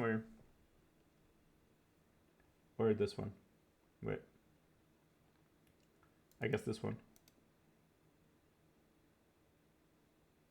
Yeah, I suppose so, but I was just... yeah, I find this very surprising that it suddenly... Because, yeah. I guess you can never do this, because always this is going to be a problem. For now, this is also a problem. Wow. Okay, I mean, I can hardly blame Trisha for how she played this. This seems very unfortunate. Well, we'll have to see. I mean, I would still think that this is dangerous after rook takes. But I don't know. I mean, computer disagrees, but I don't know. And for example, if you go back, already this is falling and you're lost. So now you have to go to c5. It looks a little bit like it could be dangerous, right? Bishop c5 even. I guess you're always fine. I don't know, like here. But everything is somehow defended. Like you can make so many threats here, but everything is always defendable. Ha ha ha. Very odd. Okay, how about Alice? Is Alice bringing home the bacon? Okay, this is apparently looking better. Okay, so don't mind the eval bar, it's been going crazy the whole time. Okay, now our opponent doubles her pawns, but okay, now bishop pair and this weakness to play against. Still looking nice for Alice. Okay, she gave up the bishop pair right away. But okay, we have this majority here. Trying to make a pass pawn. So she took the pawn, was a trade, and b5. And okay, now we do have strong chances with these pass pawns, or rather one pass pawn and one supporting pawn. And we'll see. We'll see if Alice can grind this out. But I think so. This looks very dangerous for white still. I got punished for my optimism in the last one. But actually we can just take here, can't we? For a second I was afraid of this, but there's nothing actually. Yeah, so now 2 connected passed pawns. Should be grand, right? Should be grand. As long as we can somehow keep this under control, we should be fine. And I mean, there's still a rook on h1. What the hell is that doing there? And this is still even a mate threat, so all sorts of stuff. Everything going wrong for white here. So I think this should be a fairly safe win, even though the computer says only -2. I don't know why. Seems like, I don't know, pretty hopeless, to be honest. I would think. Okay, let's go back to Murzy's game. And so she did play she did play king f2. And her opponent is targeting h2. Now I was gonna say this.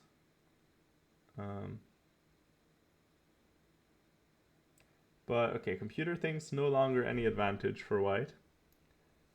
I don't know. Do I believe in this? I mean, to be honest, also you could play rook g3. Kind of hinting that black should not go too far either. And then if the queen goes away, sometimes you're gonna have these kinds of tricks.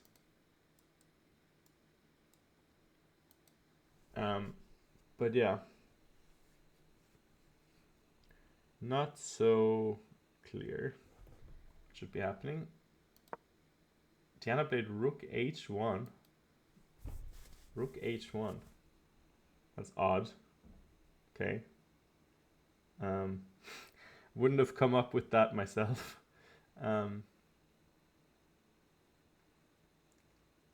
That's a curious little move. I guess she wants to go like push and do this or something. Why not? Why not? Interesting approach. It's not like black has anything great to do. I mean, eventually black might be able to play c5. What if they do it here?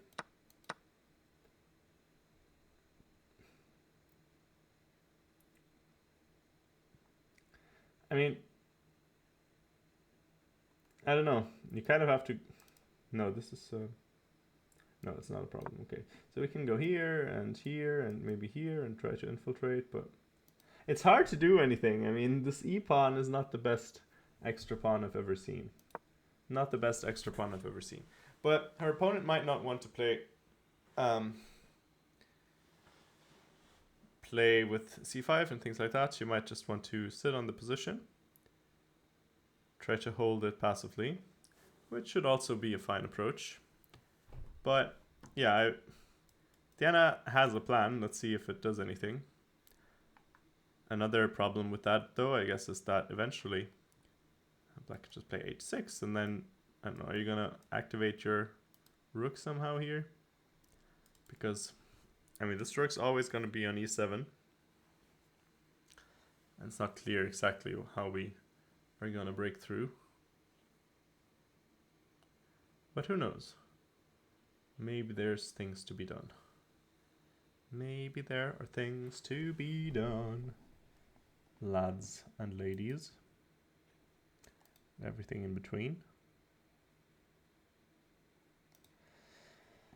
Any other input? Any other input? Otherwise I'm just going to scroll until I find Germany's game. I haven't still been able to do that. Somehow Spain is kind of down there. I thought they were doing quite well. I guess they lost yesterday against someone. Oh, they lost against Hungary, didn't they? No, they didn't. They lost against... Oh, they lost against China, of course. Yeah. They lost against China yesterday. France against Iceland. MVL quick draw with black. Unfortunate.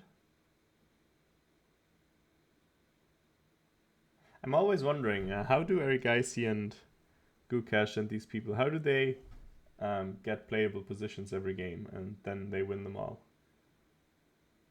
Are they just so much above like other super GMs who make a lot of draws against these like 2600, 25 something GMs, or I don't know what the deal is. Okay, Vanchuk seems to be speedrunning today. It's a complete draw, 2 against 3.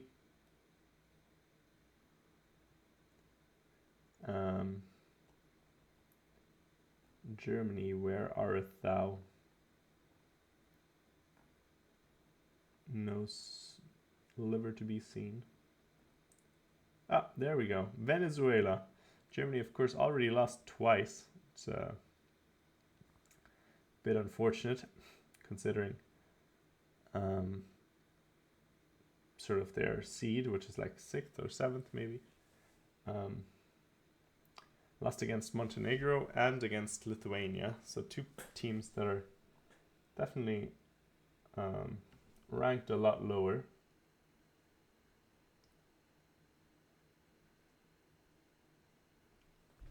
Yeah, so there is that.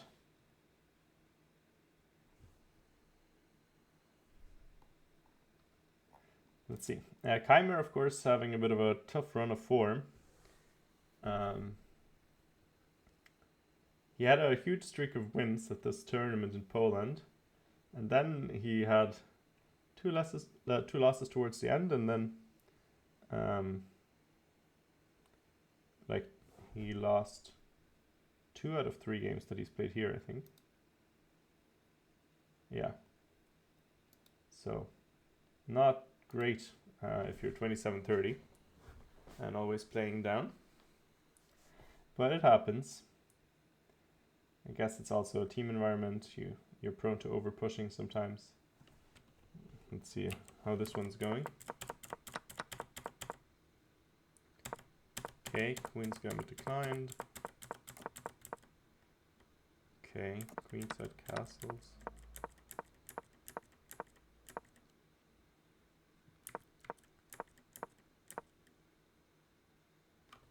Okay, and we're just targeting this. Looks very good. Looks very nice for white. Okay, making sure there's nothing happening after maybe c5. And eventually you're going to take this pawn, I suppose, if allowed. So that looks interesting. But yeah, so far so good. Nothing too crazy yet. Maybe Hungary is doing decently against India. Lecco maybe with a small advantage against Prague. Would be exciting. That would be fantastic if Lecco beat Prague. That would be great to see. Okay, our opponent played b6. Interesting. That doesn't seem right to me, because like you're not gonna... Actually, this seems very wrong to me. I don't know. Let's say if our pawn was already on g3, we could now just play rook c2, and I think we would be better, because now you can't exactly play c5 anymore, because if you're going to take, you're going to have to take back with the pawn, and now you have another weakness. Definitely not what you want. But of course we can't do that just now because our h-pawn would be hanging. So, but maybe we can do the same with the queen. But the problem is, what if the rook comes over then? Apparently computer doesn't like this. Because maybe we can do g3 now, and if you do this, we can do this. Although, that being said, if you play c5 now, and you play rook c1, it is true that you could just maybe go back with the rook or something like that, and then if you ever take, I'm going to take you with the rook. So I'm not sure. Although there is also, of course, queen c4 check, which could be annoying at times. Who knows? They are... Oh, okay, queen c3 was played. All right. Computer, not a massive fan. But I like the idea. I don't know why. Thought this was the idea, but I guess never mind. Decided it's fine. Okay, so rook c7 now.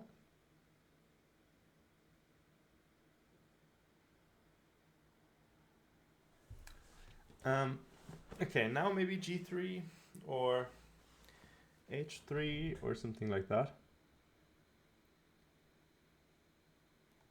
And then again this, and after this maybe we have this. I don't know. I don't know. Quite concrete, this whole thing. But okay.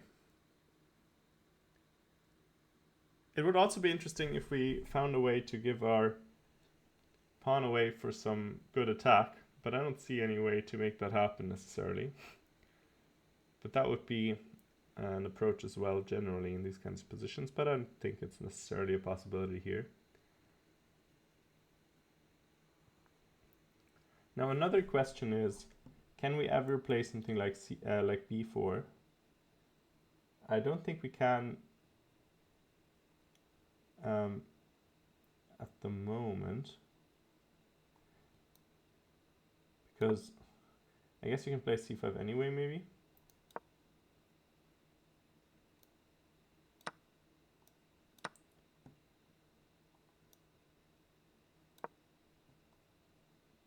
Yeah, and then you can always take here, maybe.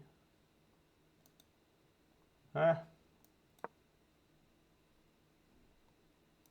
Oh no, you done this and this. Okay, this is apparently a way to lose. I guess, yeah, because now, yeah, you're going to push this, and this is going to be great. And now you're going to activate your other rook as well. Yeah, so this would be a way things could turn out nicely. Okay, instead, Diana played queen c4. Which makes sense, I mean, to flick that in at some point, bringing the king to h8. I don't think it necessarily wants to go to f8. It looks a bit vulnerable, but maybe it's okay. I don't see anything immediately wrong with it, just intuitively it looks kind of dodgy, weird. It looks.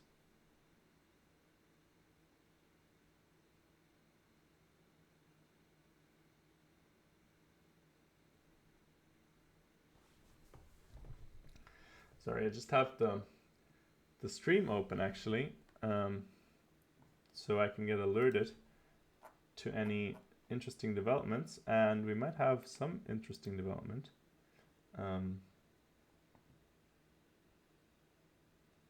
In the women's section, where the US is playing against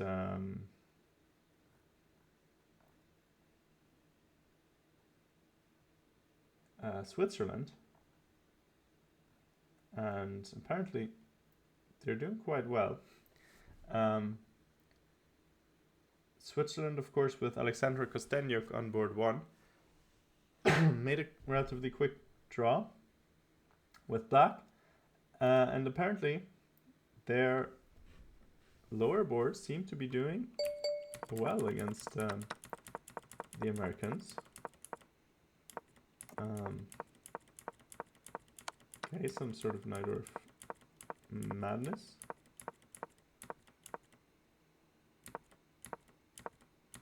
I mean, who knows what's happening, really? Nobody. Oh, apparently things happened that computer didn't like. So, okay, this was apparently not right. I mean, this also makes sense that it's not correct, because this bishop is really nicely controlled by these pawns. But I guess you don't want to let black capture, so maybe you capture here. But this, I understand why you wouldn't want this, because now your pawn is kind of hard to defend. You could, of course, play knight a2. apparently this is correct. Okay, that's kind of crazy.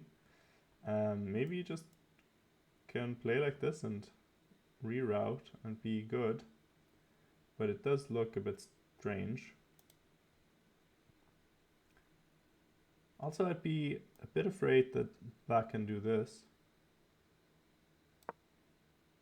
But apparently not. Rook e3. Okay, I don't know. I don't understand anything.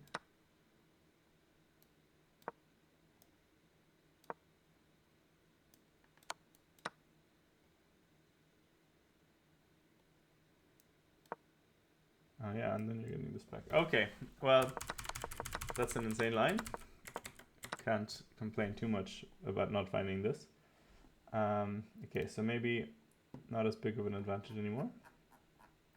I hate this just to come thing. You always have to scroll back down. That's so stupid. Okay, Germany apparently up 1-0 against Italy. That's cool. Can maybe... Okay, but also, this seems to be a very good game for Switzerland. Let's look at this one as well. Okay, some sort of Slav thing.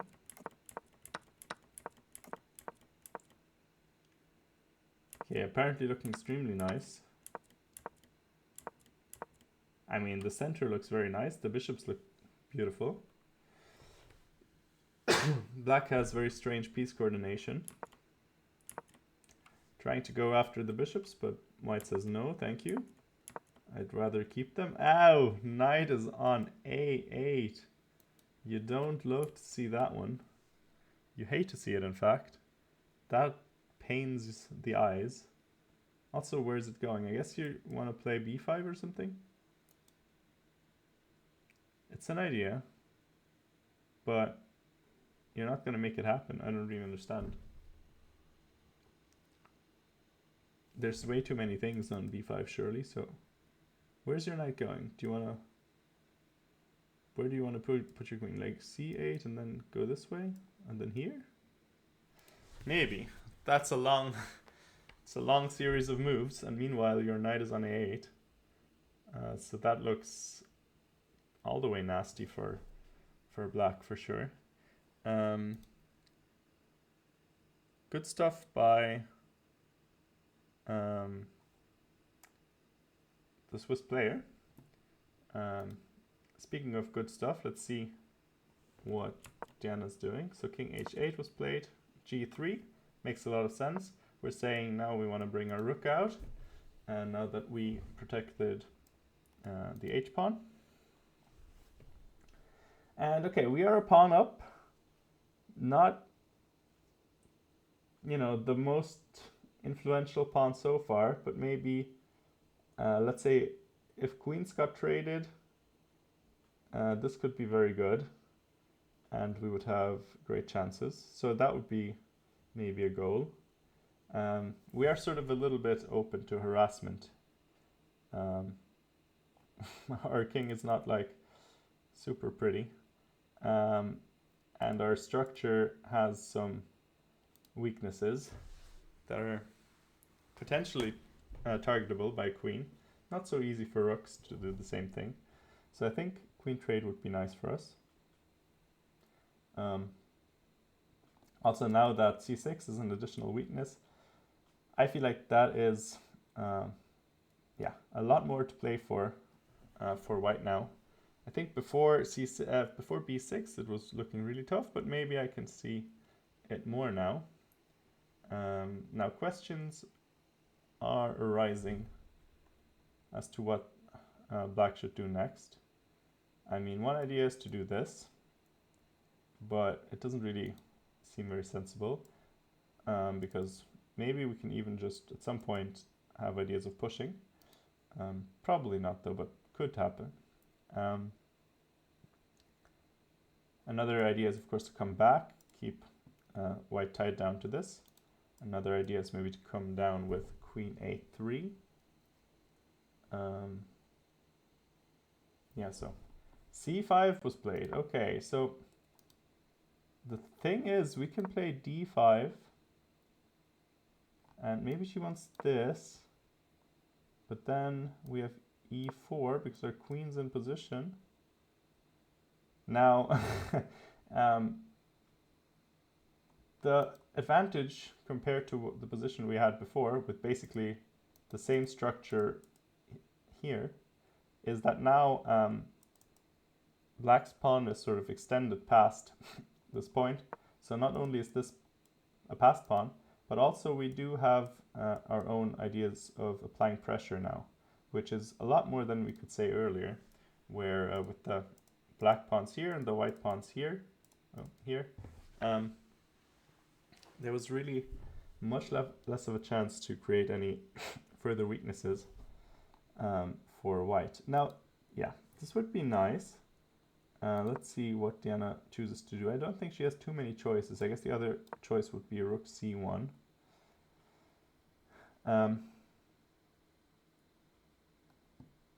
But after this, then we still play d5, I guess. So maybe not too different. But then there's this. We can't take here because this falls. Or maybe we can, but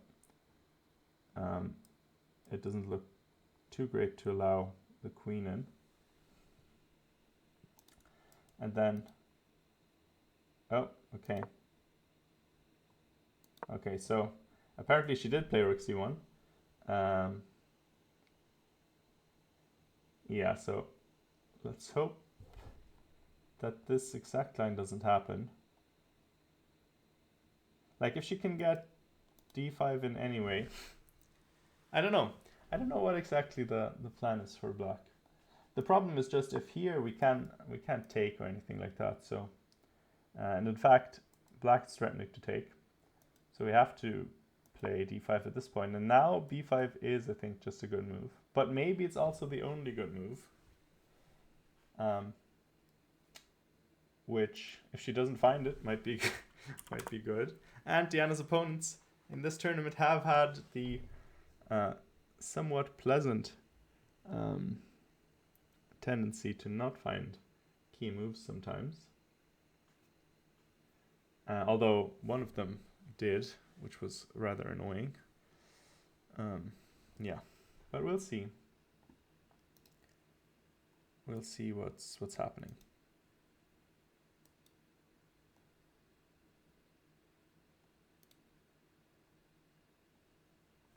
In the meantime, maybe let's quickly check in with Ireland in the Open competition. Tom O'Gorman already won against Andrew Heron, someone I have played before. Had a tournament this year actually, and we made a draw. So Tom did one better.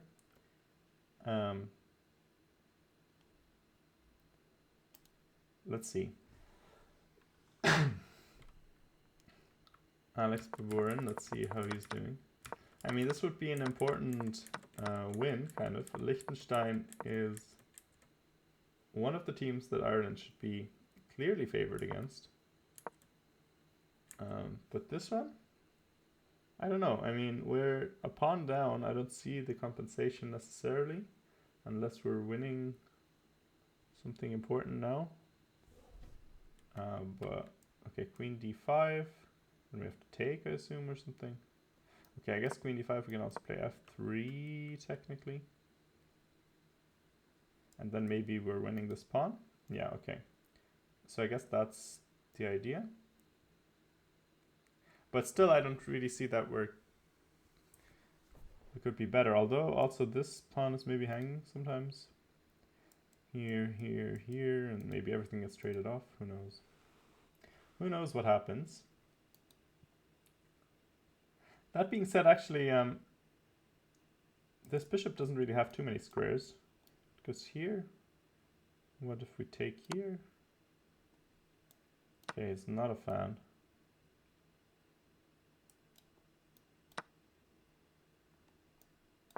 Okay. Yeah, it looks... I mean, maybe black has some attacking chances with the knight and the weird structure. Black's king is very safe. So yeah, okay. doesn't look super good on this board anyway. This one also not looking so good.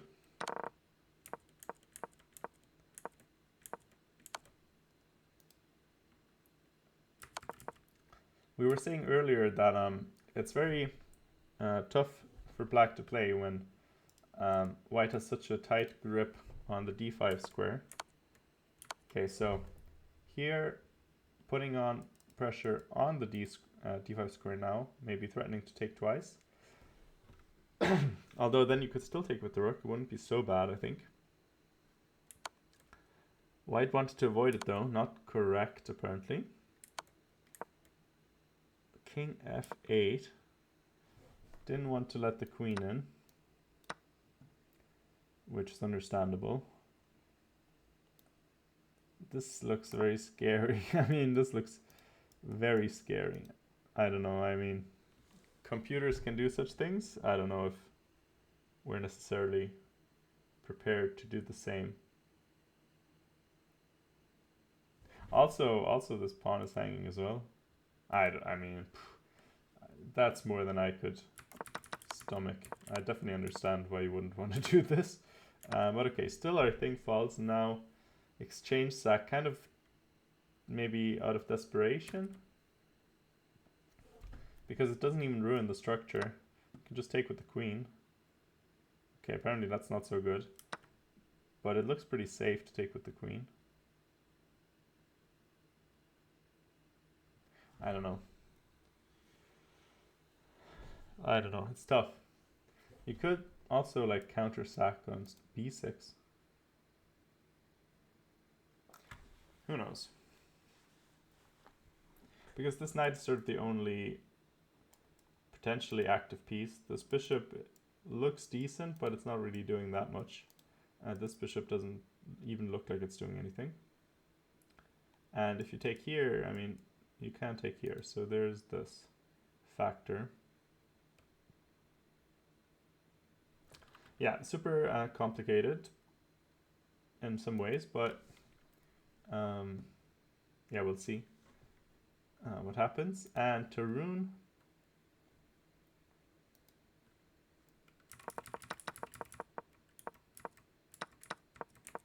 and they had this position where his opponent was just trying to trade everything off, but maybe Tarun needs to try and win, because yeah, it might be necessary to get another point if David Fitzsimons happens to lose on board 4. So that would be an important one. Looks like a decent position. Definitely can massage this for some time. Need to kind of take care of your d6 pawn. I don't know, maybe queen c5 or something like that. Yeah. Anyway, huh?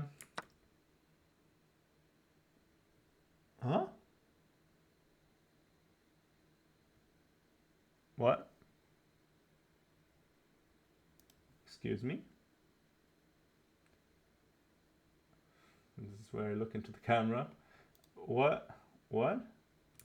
Sorry. Okay, so Diana played rook c1, and her opponent took? How long did she spend on this? She still has 32 minutes, so I don't understand. So what if we take a rook? A rook's a rook, you know, and here, and...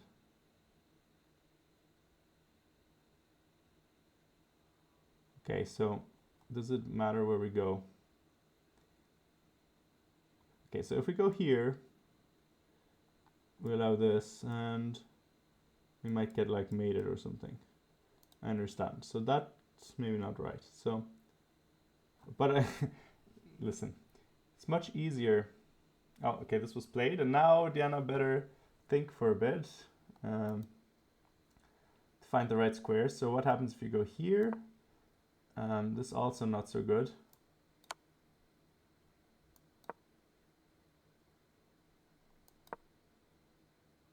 Yeah, hard to stop this one.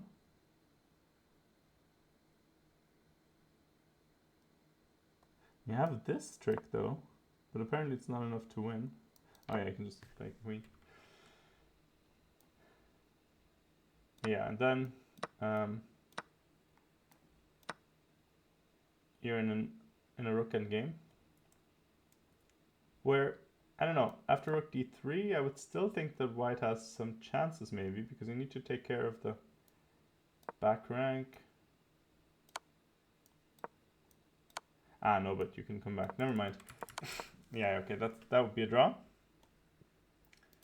So, okay, we have 2 more king moves left then. King g1.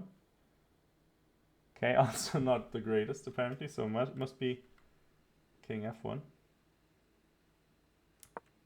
Well, okay, listen, I don't understand. So, king f1 looks a bit scary because we're allowing this. Okay, computer doesn't really know itself what's happening. So we allow this one.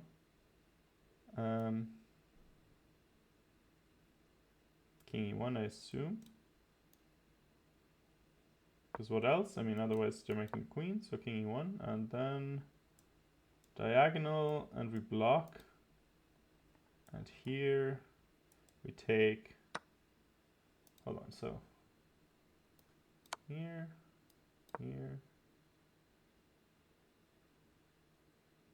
Oh, never mind. This is not protected, of course. I was thinking of all sorts of tricks, like this one. But of course, this doesn't work because here, after this, you're not actually protecting the square. Even if you were, the queen is there. Never mind. I'm talking nonsense as usual.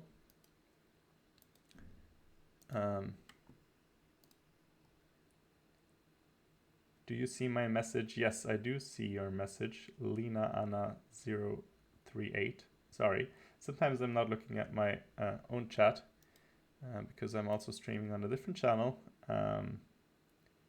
mainly. Sorry about that. I guess you're already gone now, scaring away all the viewers. Do you speak English? Thanks for the question. Have you been listening to the stream a lot? I think there's a giveaway somewhere, but I don't know. Who knows? Who knows? Who can tell? Who can say?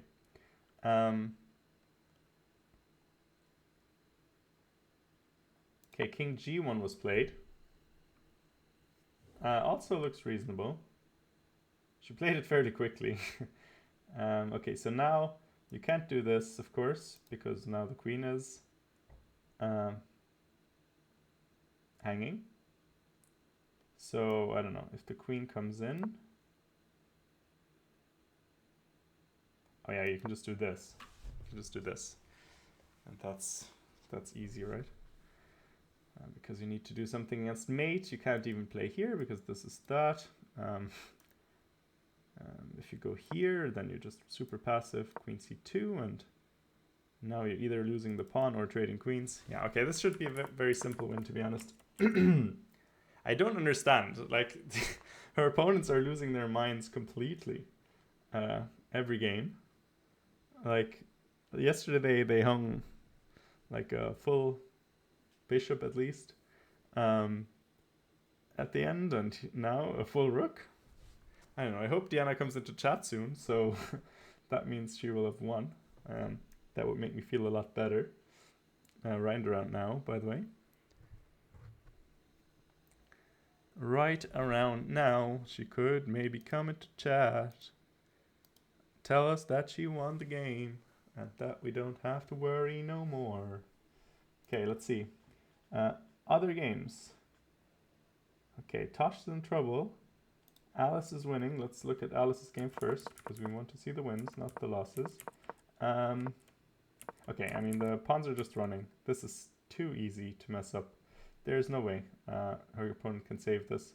Alice is going to win this game. I can't imagine anything else. Like rook c4, rook c5, for example.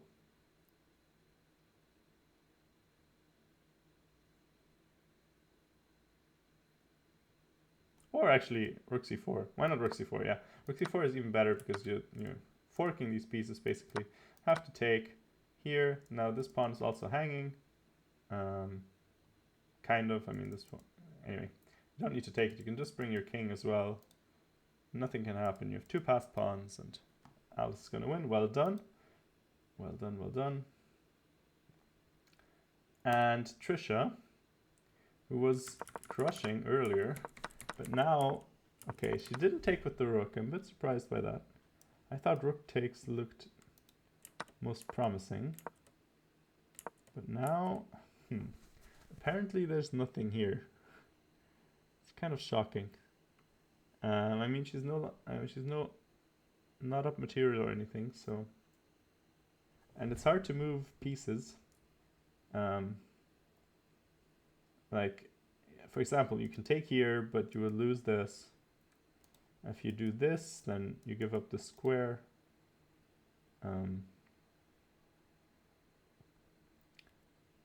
Yeah, I don't know. It's hard. Yeah, I think I didn't love this decision because you're creating another weakness.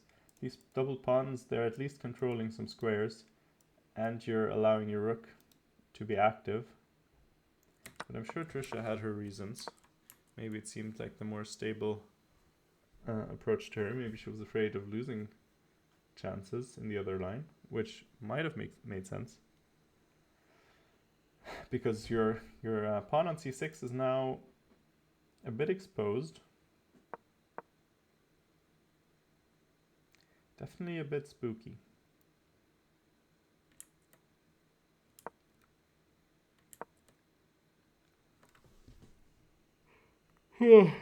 Sorry. I don't know. I hope they can make something happen here, but does anyone else learn a lot by listening to this commentary? Well, I don't know. Don't listen too closely sometimes, you know. But yeah, okay. Now let's go to the Tosh position, which is looking tough for us. Oh boy. Okay. These pawns look very good.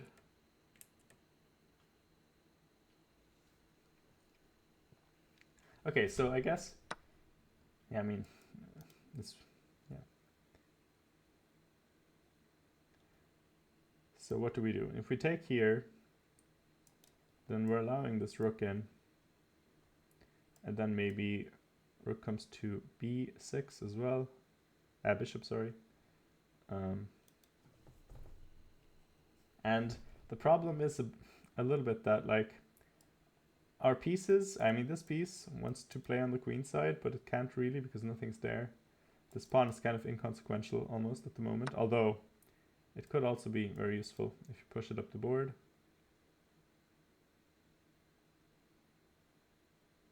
And also white has all the time in the world because black doesn't really have much to do. Because, I mean, if black wants to activate, they're going to have to do it with rook d8. But if you play that, then yeah, you're just giving up trades, and then the bishop's coming to b3, and these pawns are just going to be super strong. So yeah, it's looking tough for sure.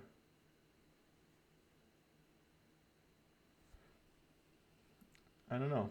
I don't know what to do. I don't know what to suggest here. I mean, rook d7 is very scary.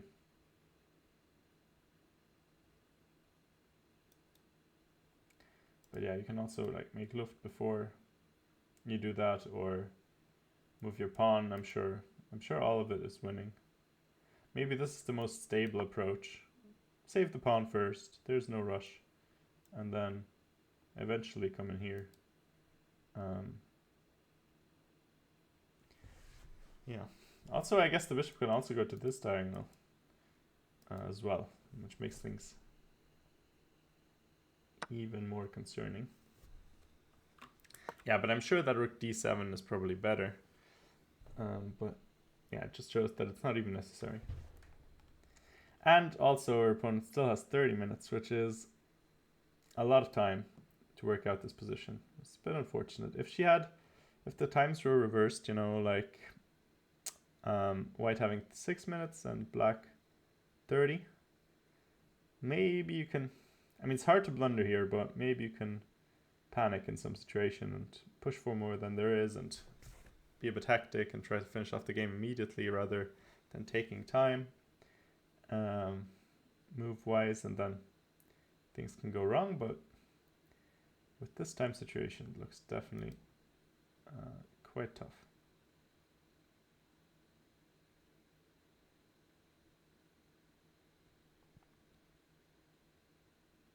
Yeah, so tough run of games for Tosh possibly.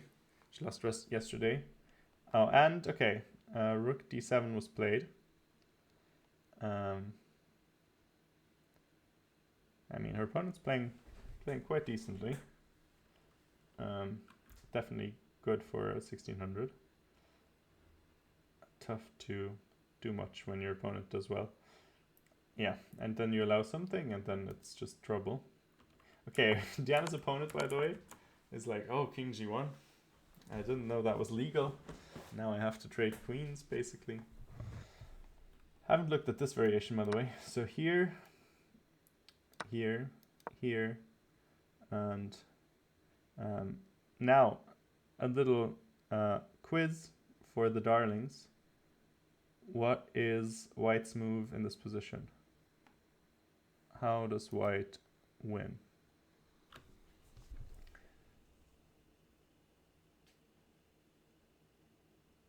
Quickly, quickly, quickly. Actually, no, take your time.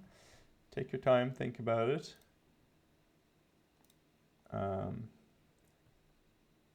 Diana would have had to see this one before playing King G1. What's the trick? Because we are in danger of getting queened on here, which wouldn't be great. What is the way?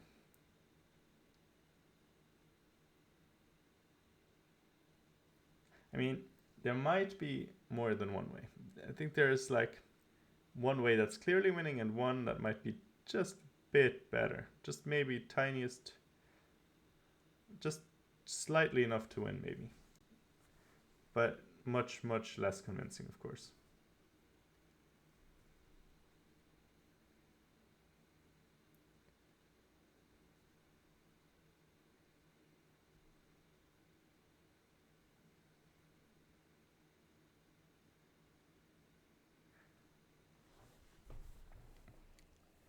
Any guesses?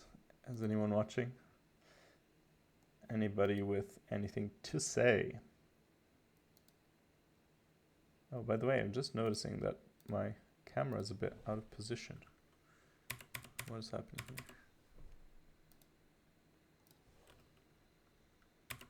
Huh. I don't know how that happened. Odd. Okay, we fixed it now. Nobody tell Diana. Okay, any solutions? Any guesses? No, everybody's fallen asleep. Okay, so the move, rook to e3, taking advantage of the last rank weakness. Now, black has to basically promote. We're gonna go here, here, here. Now black has to come back. Rook's attacked, back rank is weak, and now we take this. And this is the way we win the game, hopefully. Now, I mean, black still needs to do something about the back rank. Maybe h6, maybe rook b7. And yeah, here, here, here, here. Oh no, not here, because then we lose this pawn. That wouldn't be good. Maybe a rook king e1 or something. We can take here, but we're gonna queen on this side of the board. So that's gonna be more important. So that's gonna be the line, hopefully, that the game goes down. Would be nice. Yeah, I think Diana should have seen this, otherwise she couldn't have really gone for this. It's kind of a nice little trick. Okay, her opponent doesn't go for this. Interesting. Now, okay, so it's actually a bit more tricky because there's also a discovery now. Earlier I was saying queen d2, but this makes a little bit more sense maybe as a as a threat, but of course we can just come back as well. Queen f4, defending. Anything that hits the queen, basically. Also, maybe here is okay. No, maybe this is not okay, because then we can take here. And now it's not the same anymore, because our rook is not on the 7th rank, so we're not winning the pawn immediately. So, how to do this best? Woohoo! Diana's in the building, spoiling games like she was born yesterday. No, well done, Wurzy. Woo! I don't know what you do to your opponents. I don't know how you get them to blunder full pieces or rooks every game. This is well done. This is well considered. Lovely job. Queen d2 is better. Wait for my queen sack. Can't wait. So what did you play? Queen e7? Or what?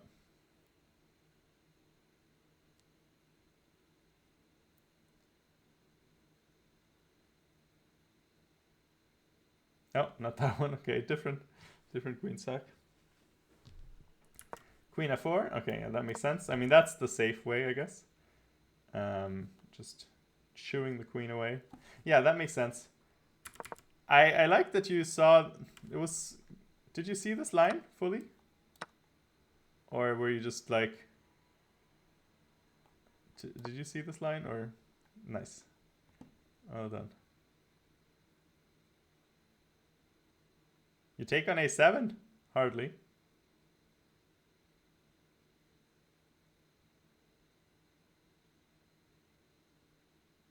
Ah, yes, good. Okay. Yeah, well done. Yeah. That's a nice line. Well done. That's good calculation. Queen d2 allows for a better rook in game. Like queen d2 here. Yeah, I mean, I guess you go queen c8 here. Or what's the idea? Queen c3? No, but I think that's not as easy. I think if you go queen c3, then I don't... Are you even winning? Yeah, I don't think you're winning here. Because now you don't win the a7 pawn.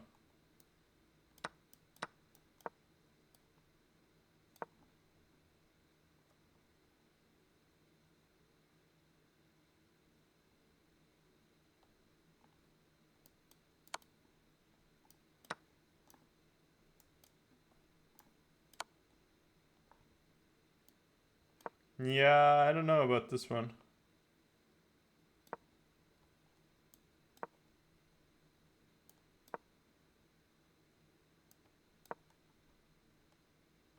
Maybe.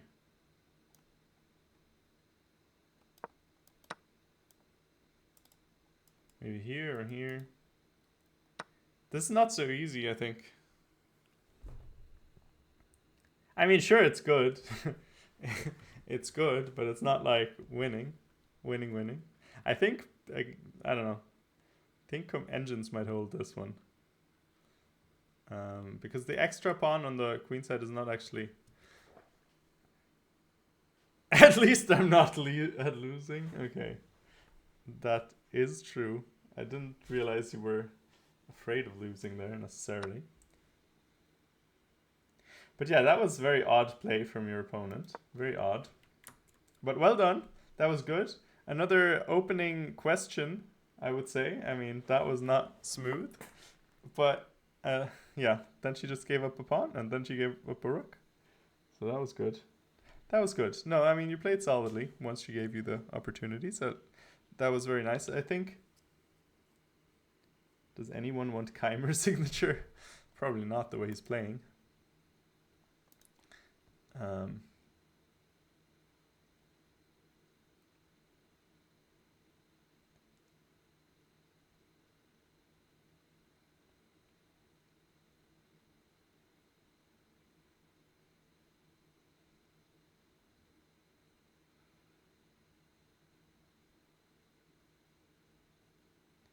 Yeah, might be a no from the people. Do you want to come and stream real quick? Do you want to do a little interview, or what's the deal?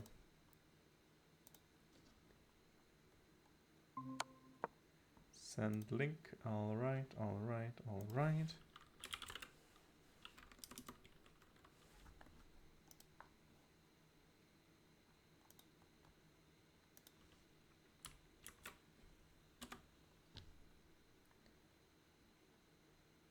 It's good that it was a quick game because I have English class later.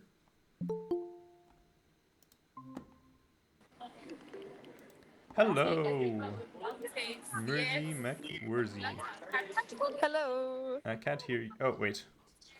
That's because. Hold on. That's not because of the setup. You're screwed That's in. because I don't have the right headphones in. Don't laugh at me. Don't you dare. Okay, interview. Put me on. Yeah, calm yourself. You big donkey. Okay. I don't know if I should wait for signatures or if I should go directly to the bus for the party. You Does can anyone get. want Does anyone want Uzbekistan signatures? I want Uzbekistan signatures. Gee, there's an early back in front of me.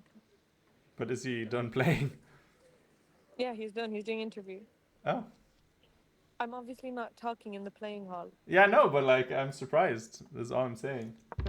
I was like, do you even recognize him? Thank you, Lamproclus. As the Wait, I'll show you guys who's interviewing in the background here. We've got the Uzbekistan team, and then we have Vincent Keimer over there.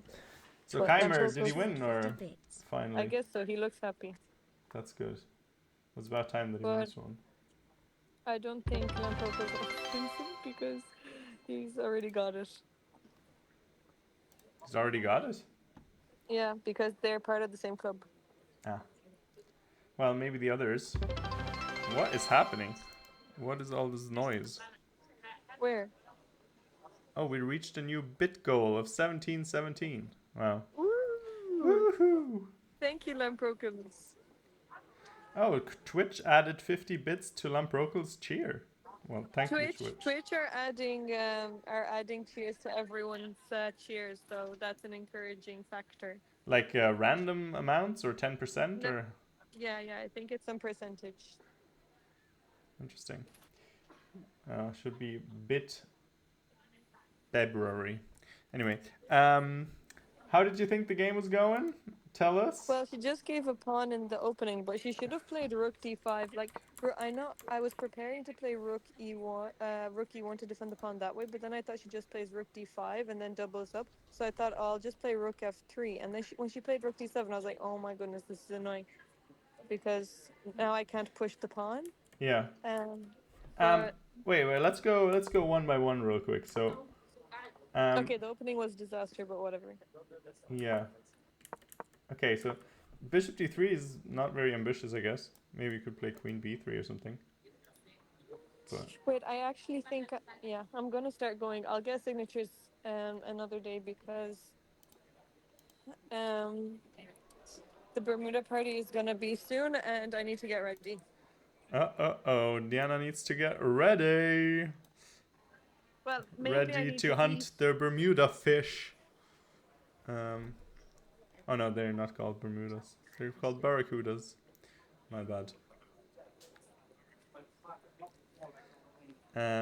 Yeah.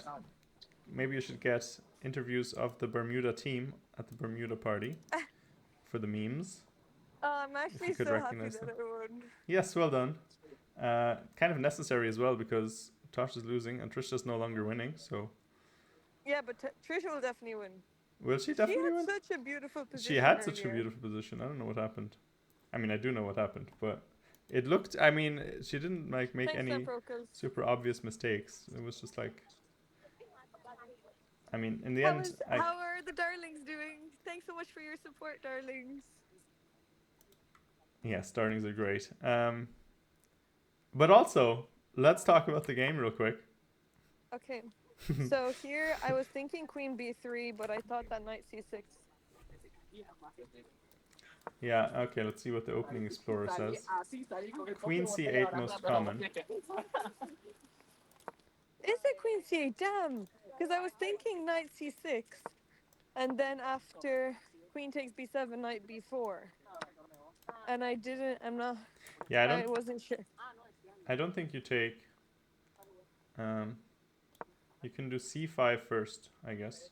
Apparently, that's what the opening database says. Anyway. Oh, that's a nice move. I didn't think that. And then you sort of prepare to take here. So now they have to play rook b8, and then maybe you have bishop b5. It's a whole different game. Anyway, it's an idea. Now, here. What were you thinking? Okay, this makes sense. This makes sense. But here, why did you take? What was the idea behind that one? Well, I wanted to play knight e5, but I thought that knight takes, pawn takes, knight g4. Then I play f4. But hold on, why did you want to play knight e5? Because I don't know what Just else because to it's a collie thing or what? But No, you don't I have your know. bishop anymore, then you don't really have an attack. Frick, I'm actually, I missed the bus and I'll be really upset if I do. Wait. Really upset. You look really upset. Wait, I have to run. Better not leave without me. This is the content you're waiting for, darlings.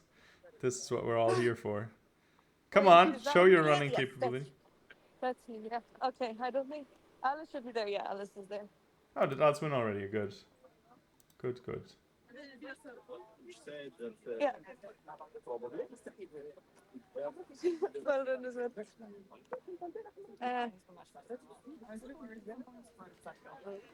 Yeah, mine. This is the spy attack, darlings. We're spying on their conversations. Yeah. Well, mine was Alice is also next to me, but no, I think my opening. Well, yeah, he's showing me. My opening didn't go like perfectly, but she just gave a pawn, and then. No, but then I take on a7. Like I go rook e3 and then I take on a7. Which is worse, but it's best when you not. Well, yes, definitely. But I think she missed queen takes e3. I thought she might have missed rook e3. That's kind of hard to spot. Well, I guess both are hard to spot, but yeah. No, sorry. Oh no, that's fine. Oh, thank you, Dr. Zeus, for the bits. Twitch just shared 100 bits. Yeah, and I get a pawn, and then I'll take the b pawn as well. No, because my pawn is there. Oh, what happened? I'm a fan. No! Zeus underscore 1963 just shared 1,000 bits. No. Okay, but it's still a match victory at least. Thank you so much, Dr. Zeus, for the cheers. I really appreciate it.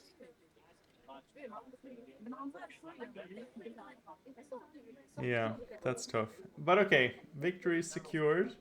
So 2.5, 1.5 at least. I don't know. Let's see. Wait, I'm just gonna put my. Let's see if there's any chances that Tosh will hold. Can you hear me? Can I hear you? Yes. Yeah. Okay. Okay. Continue.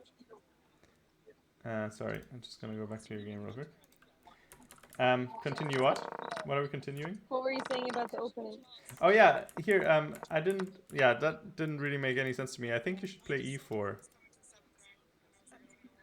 I need to play e4. Yeah. Yeah. Then. I was thinking e4, but then I thought that d4 is weak. Yeah, but you have a great center. So here, this is like a very common, like structure, right? Like this, and now, you bring your rooks, and then you have a great center, and you sort of play around this. And sometimes you might have d5, if they mess it up, or at least you have good pressure, and then you can make something happen, maybe on the king side or something. I don't know, but yeah. Definitely there's never pressure on d4 because you have two minor pieces defending it and they can't really attack it. But yeah, anyway, didn't happen, so takes. And e5, this is just collie brain speaking. I don't think it makes that much sense, to be honest, without the light square bishop, because you're not gonna get an attack. I know. And now here, I think you're in actual trouble, because did you see this move?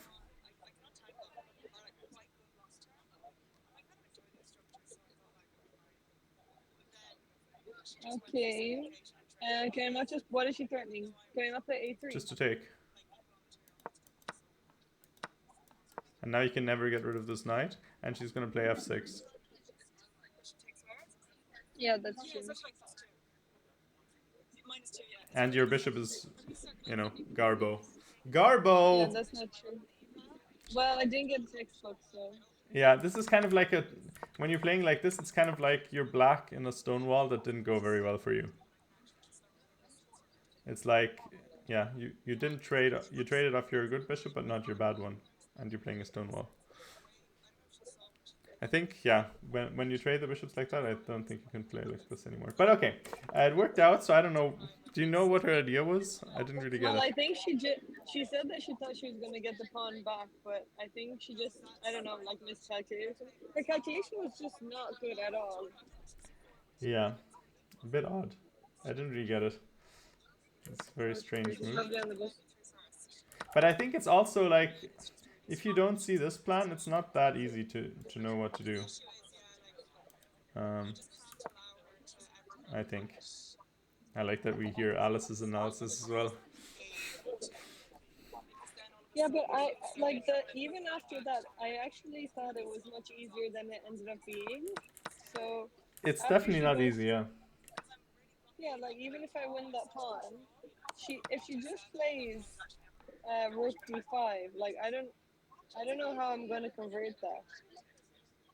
I think, yeah, it's definitely not so easy. You might have thought about bringing the knight back, maybe. Yeah, I did think somewhere. I thought that after knight c4, then she might play d5. Oh, knight d3. No, that doesn't work. I think then you just. No, actually you're just defending. Yeah, I think maybe knight d3. Yeah. Yeah, knight d3, but then I thought that the queen doesn't have retreating stairs. Well, I don't know. This might be a bit better than what you got, but I don't know. I mean, maybe not. Who knows? But I think, yeah, it's definitely not. She sacrificed it. Actually, looked quite good. When I saw it first, I got a bit, but like obviously when you look at it, it's not. But yeah, it was a quite clever idea. Yeah, I mean it's the only thing she has if she doesn't push. Yeah. But she has actually, in the end, when she sacrificed, she has quite a good continuation actually. That holds. So I mean, if we just go through these moves, like all of this made more or less sense. But here. Yeah, I think king f2 is wrong, wasn't it? No, I think that was okay. No, I actually think that was good because here your king isn't actually in danger, unlike last game. Yeah. So actually, I liked king f2, but the problem here in this line is that she actually has this, and yeah, that's what I thought. I thought she was gonna play that. Yeah, and then. And then I thought that I would play. Wait. Here I thought that I would. Yeah, push. Yeah, you have to play it, I guess, because otherwise she's gonna take. So you've played d5, and now she plays b5.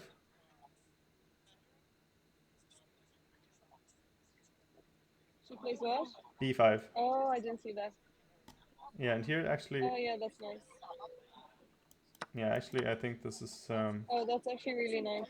Not gonna be winnable necessarily, because now, yeah, all your positions a bit open. Yeah, it's tough. Yeah, so actually, I think the right way to play technically was to play d5 here, so she's not in time.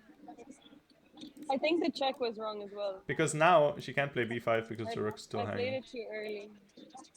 No, I think that was good. That was my plan. No, queen c4 was good, I think. My plan was to play check and d5. That's what I was thinking. But I thought, oh, I'll play rook c1 first to provoke rook c8, and then I get my rook on a better square. Yeah. And hers on a worse square. Well, I think that's technically, that would be a decent thing if you didn't have b5 exactly. But even here, I'm not sure how easy it is. But yeah, I mean, it definitely looks much better because now you can do this and then this. So yeah, definitely would have been better.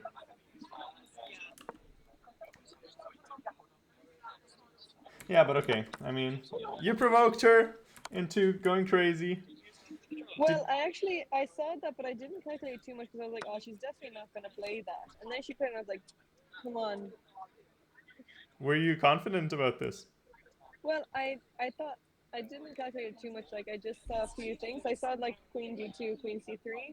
So, well, once I saw that no matter what, I'm not losing. I thought, yeah, I'm fine. Mm-hmm. So, did you calculate all the king moves, or were you just like? Yeah. I think all of them are losing except for king g1. No, not quite. I think Not losing, but draw. yeah. This one is a draw. I think Yeah. this one loses. I think, Yeah. and this one is best. I think.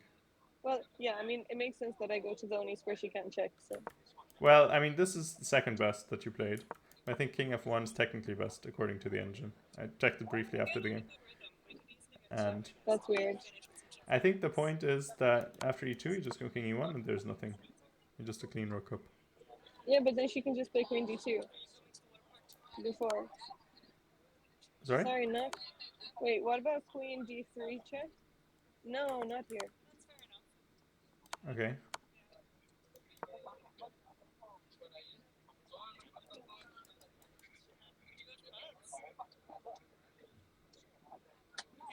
Yeah, I think this, I mean, doesn't make too much of a difference, but I think Yeah. this is technically a bit better. But yeah. We're going to a water park tomorrow. Lucky I girl. got my period today. You're on stream, you know. Yeah, it does matter. It's a natural thing. It's true. Well done. I like it. Yeah. I'm wearing white pants. I like how you picked the exact right day for it. No, because no, I'll be fine. I would have been fine. Okay, well this is not looking good for Tosh, so she might join you in a second there, or are you already driving? Who? Is the bus already driving? Yeah, it left. Oh. It left like 8 minutes ago. Wait, how's Tosh doing? Looks pretty bad. Unless you can do something like this. But you might be actually. No, but probably lost, I would assume. Yeah, you can just defend very easily actually.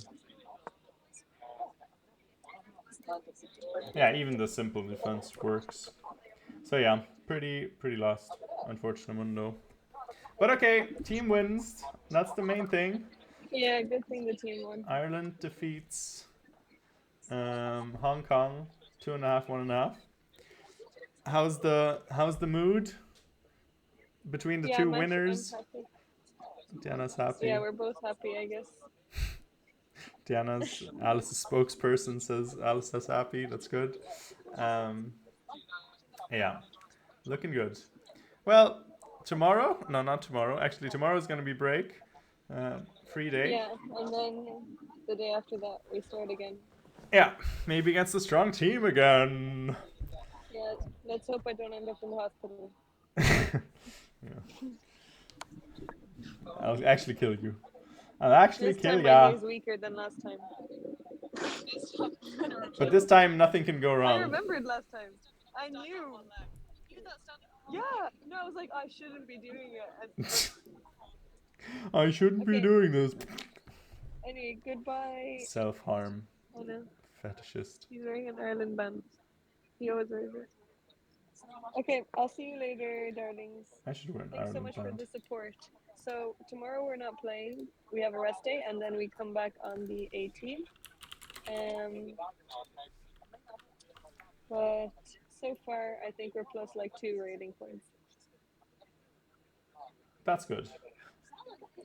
Yeah. Oh, okay. Actually, Team Ireland was struggling a bit in the open section against Liechtenstein, but now seems to be winning. Actually, it's funny because the guy that Tom played against, I played against him in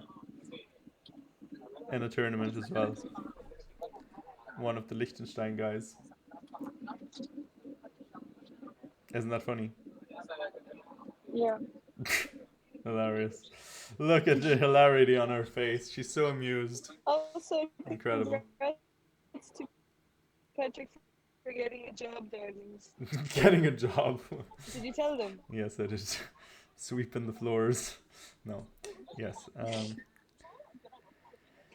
Yeah. Anyway, I need Full-time to. commentator. Yeah, exactly. I'm now getting paid 1 cent per hour. Before that, I was unpaid, so now it's a job. I'm starting commentary university, and that's my side hustle. Anyway, yeah, looks like Team Ireland is gonna maybe go 2 out of 2 today. Both open and women's team winning. Even though it was a bit scary at times, both for Diana and for the open team, where David Fitzsimons was in trouble, but now he's winning, apparently, maybe. But we'll see. Actually, we won't, because I'll raid someone. Diana, any raid suggestions? Who's streaming? Anna Krumling, Anna Maya, Chess Dojo, Alexandra Samaganova. Oh yeah, let's go to Alexandra. Okay. All right, then we're gonna go to Alexandra. Okay, I darlings, guess she I'll has see you guys someone later. commentating for her. And Diana, will see you later. I will see you tomorrow. Diana, will you do a recap real quick when you get to the hotel? Or are you going to be busy? Not today, but tomorrow I will try my best. Not today. Unbelievable. Look at the fucking work ethic on her. No, but I'm on the girl. push. No, I'm gonna. Incredible. I am busy. Yeah, she's busy. She's gonna get ready for the party. I'll have to root for her to not break her knee this time. But we believe in her skills. So, any last words, Mersey Wurzy? I'll see you guys in 2 days. Enjoy your rest of watching. Enjoy your stress rest. Stress rest. Yeah, I'm gonna enjoy my stress rest. Incredible stuff. Anyway, yeah, that's gonna be it. I'm gonna raid, and I'll see you next time. See you later. All right, Mersey Wurzy.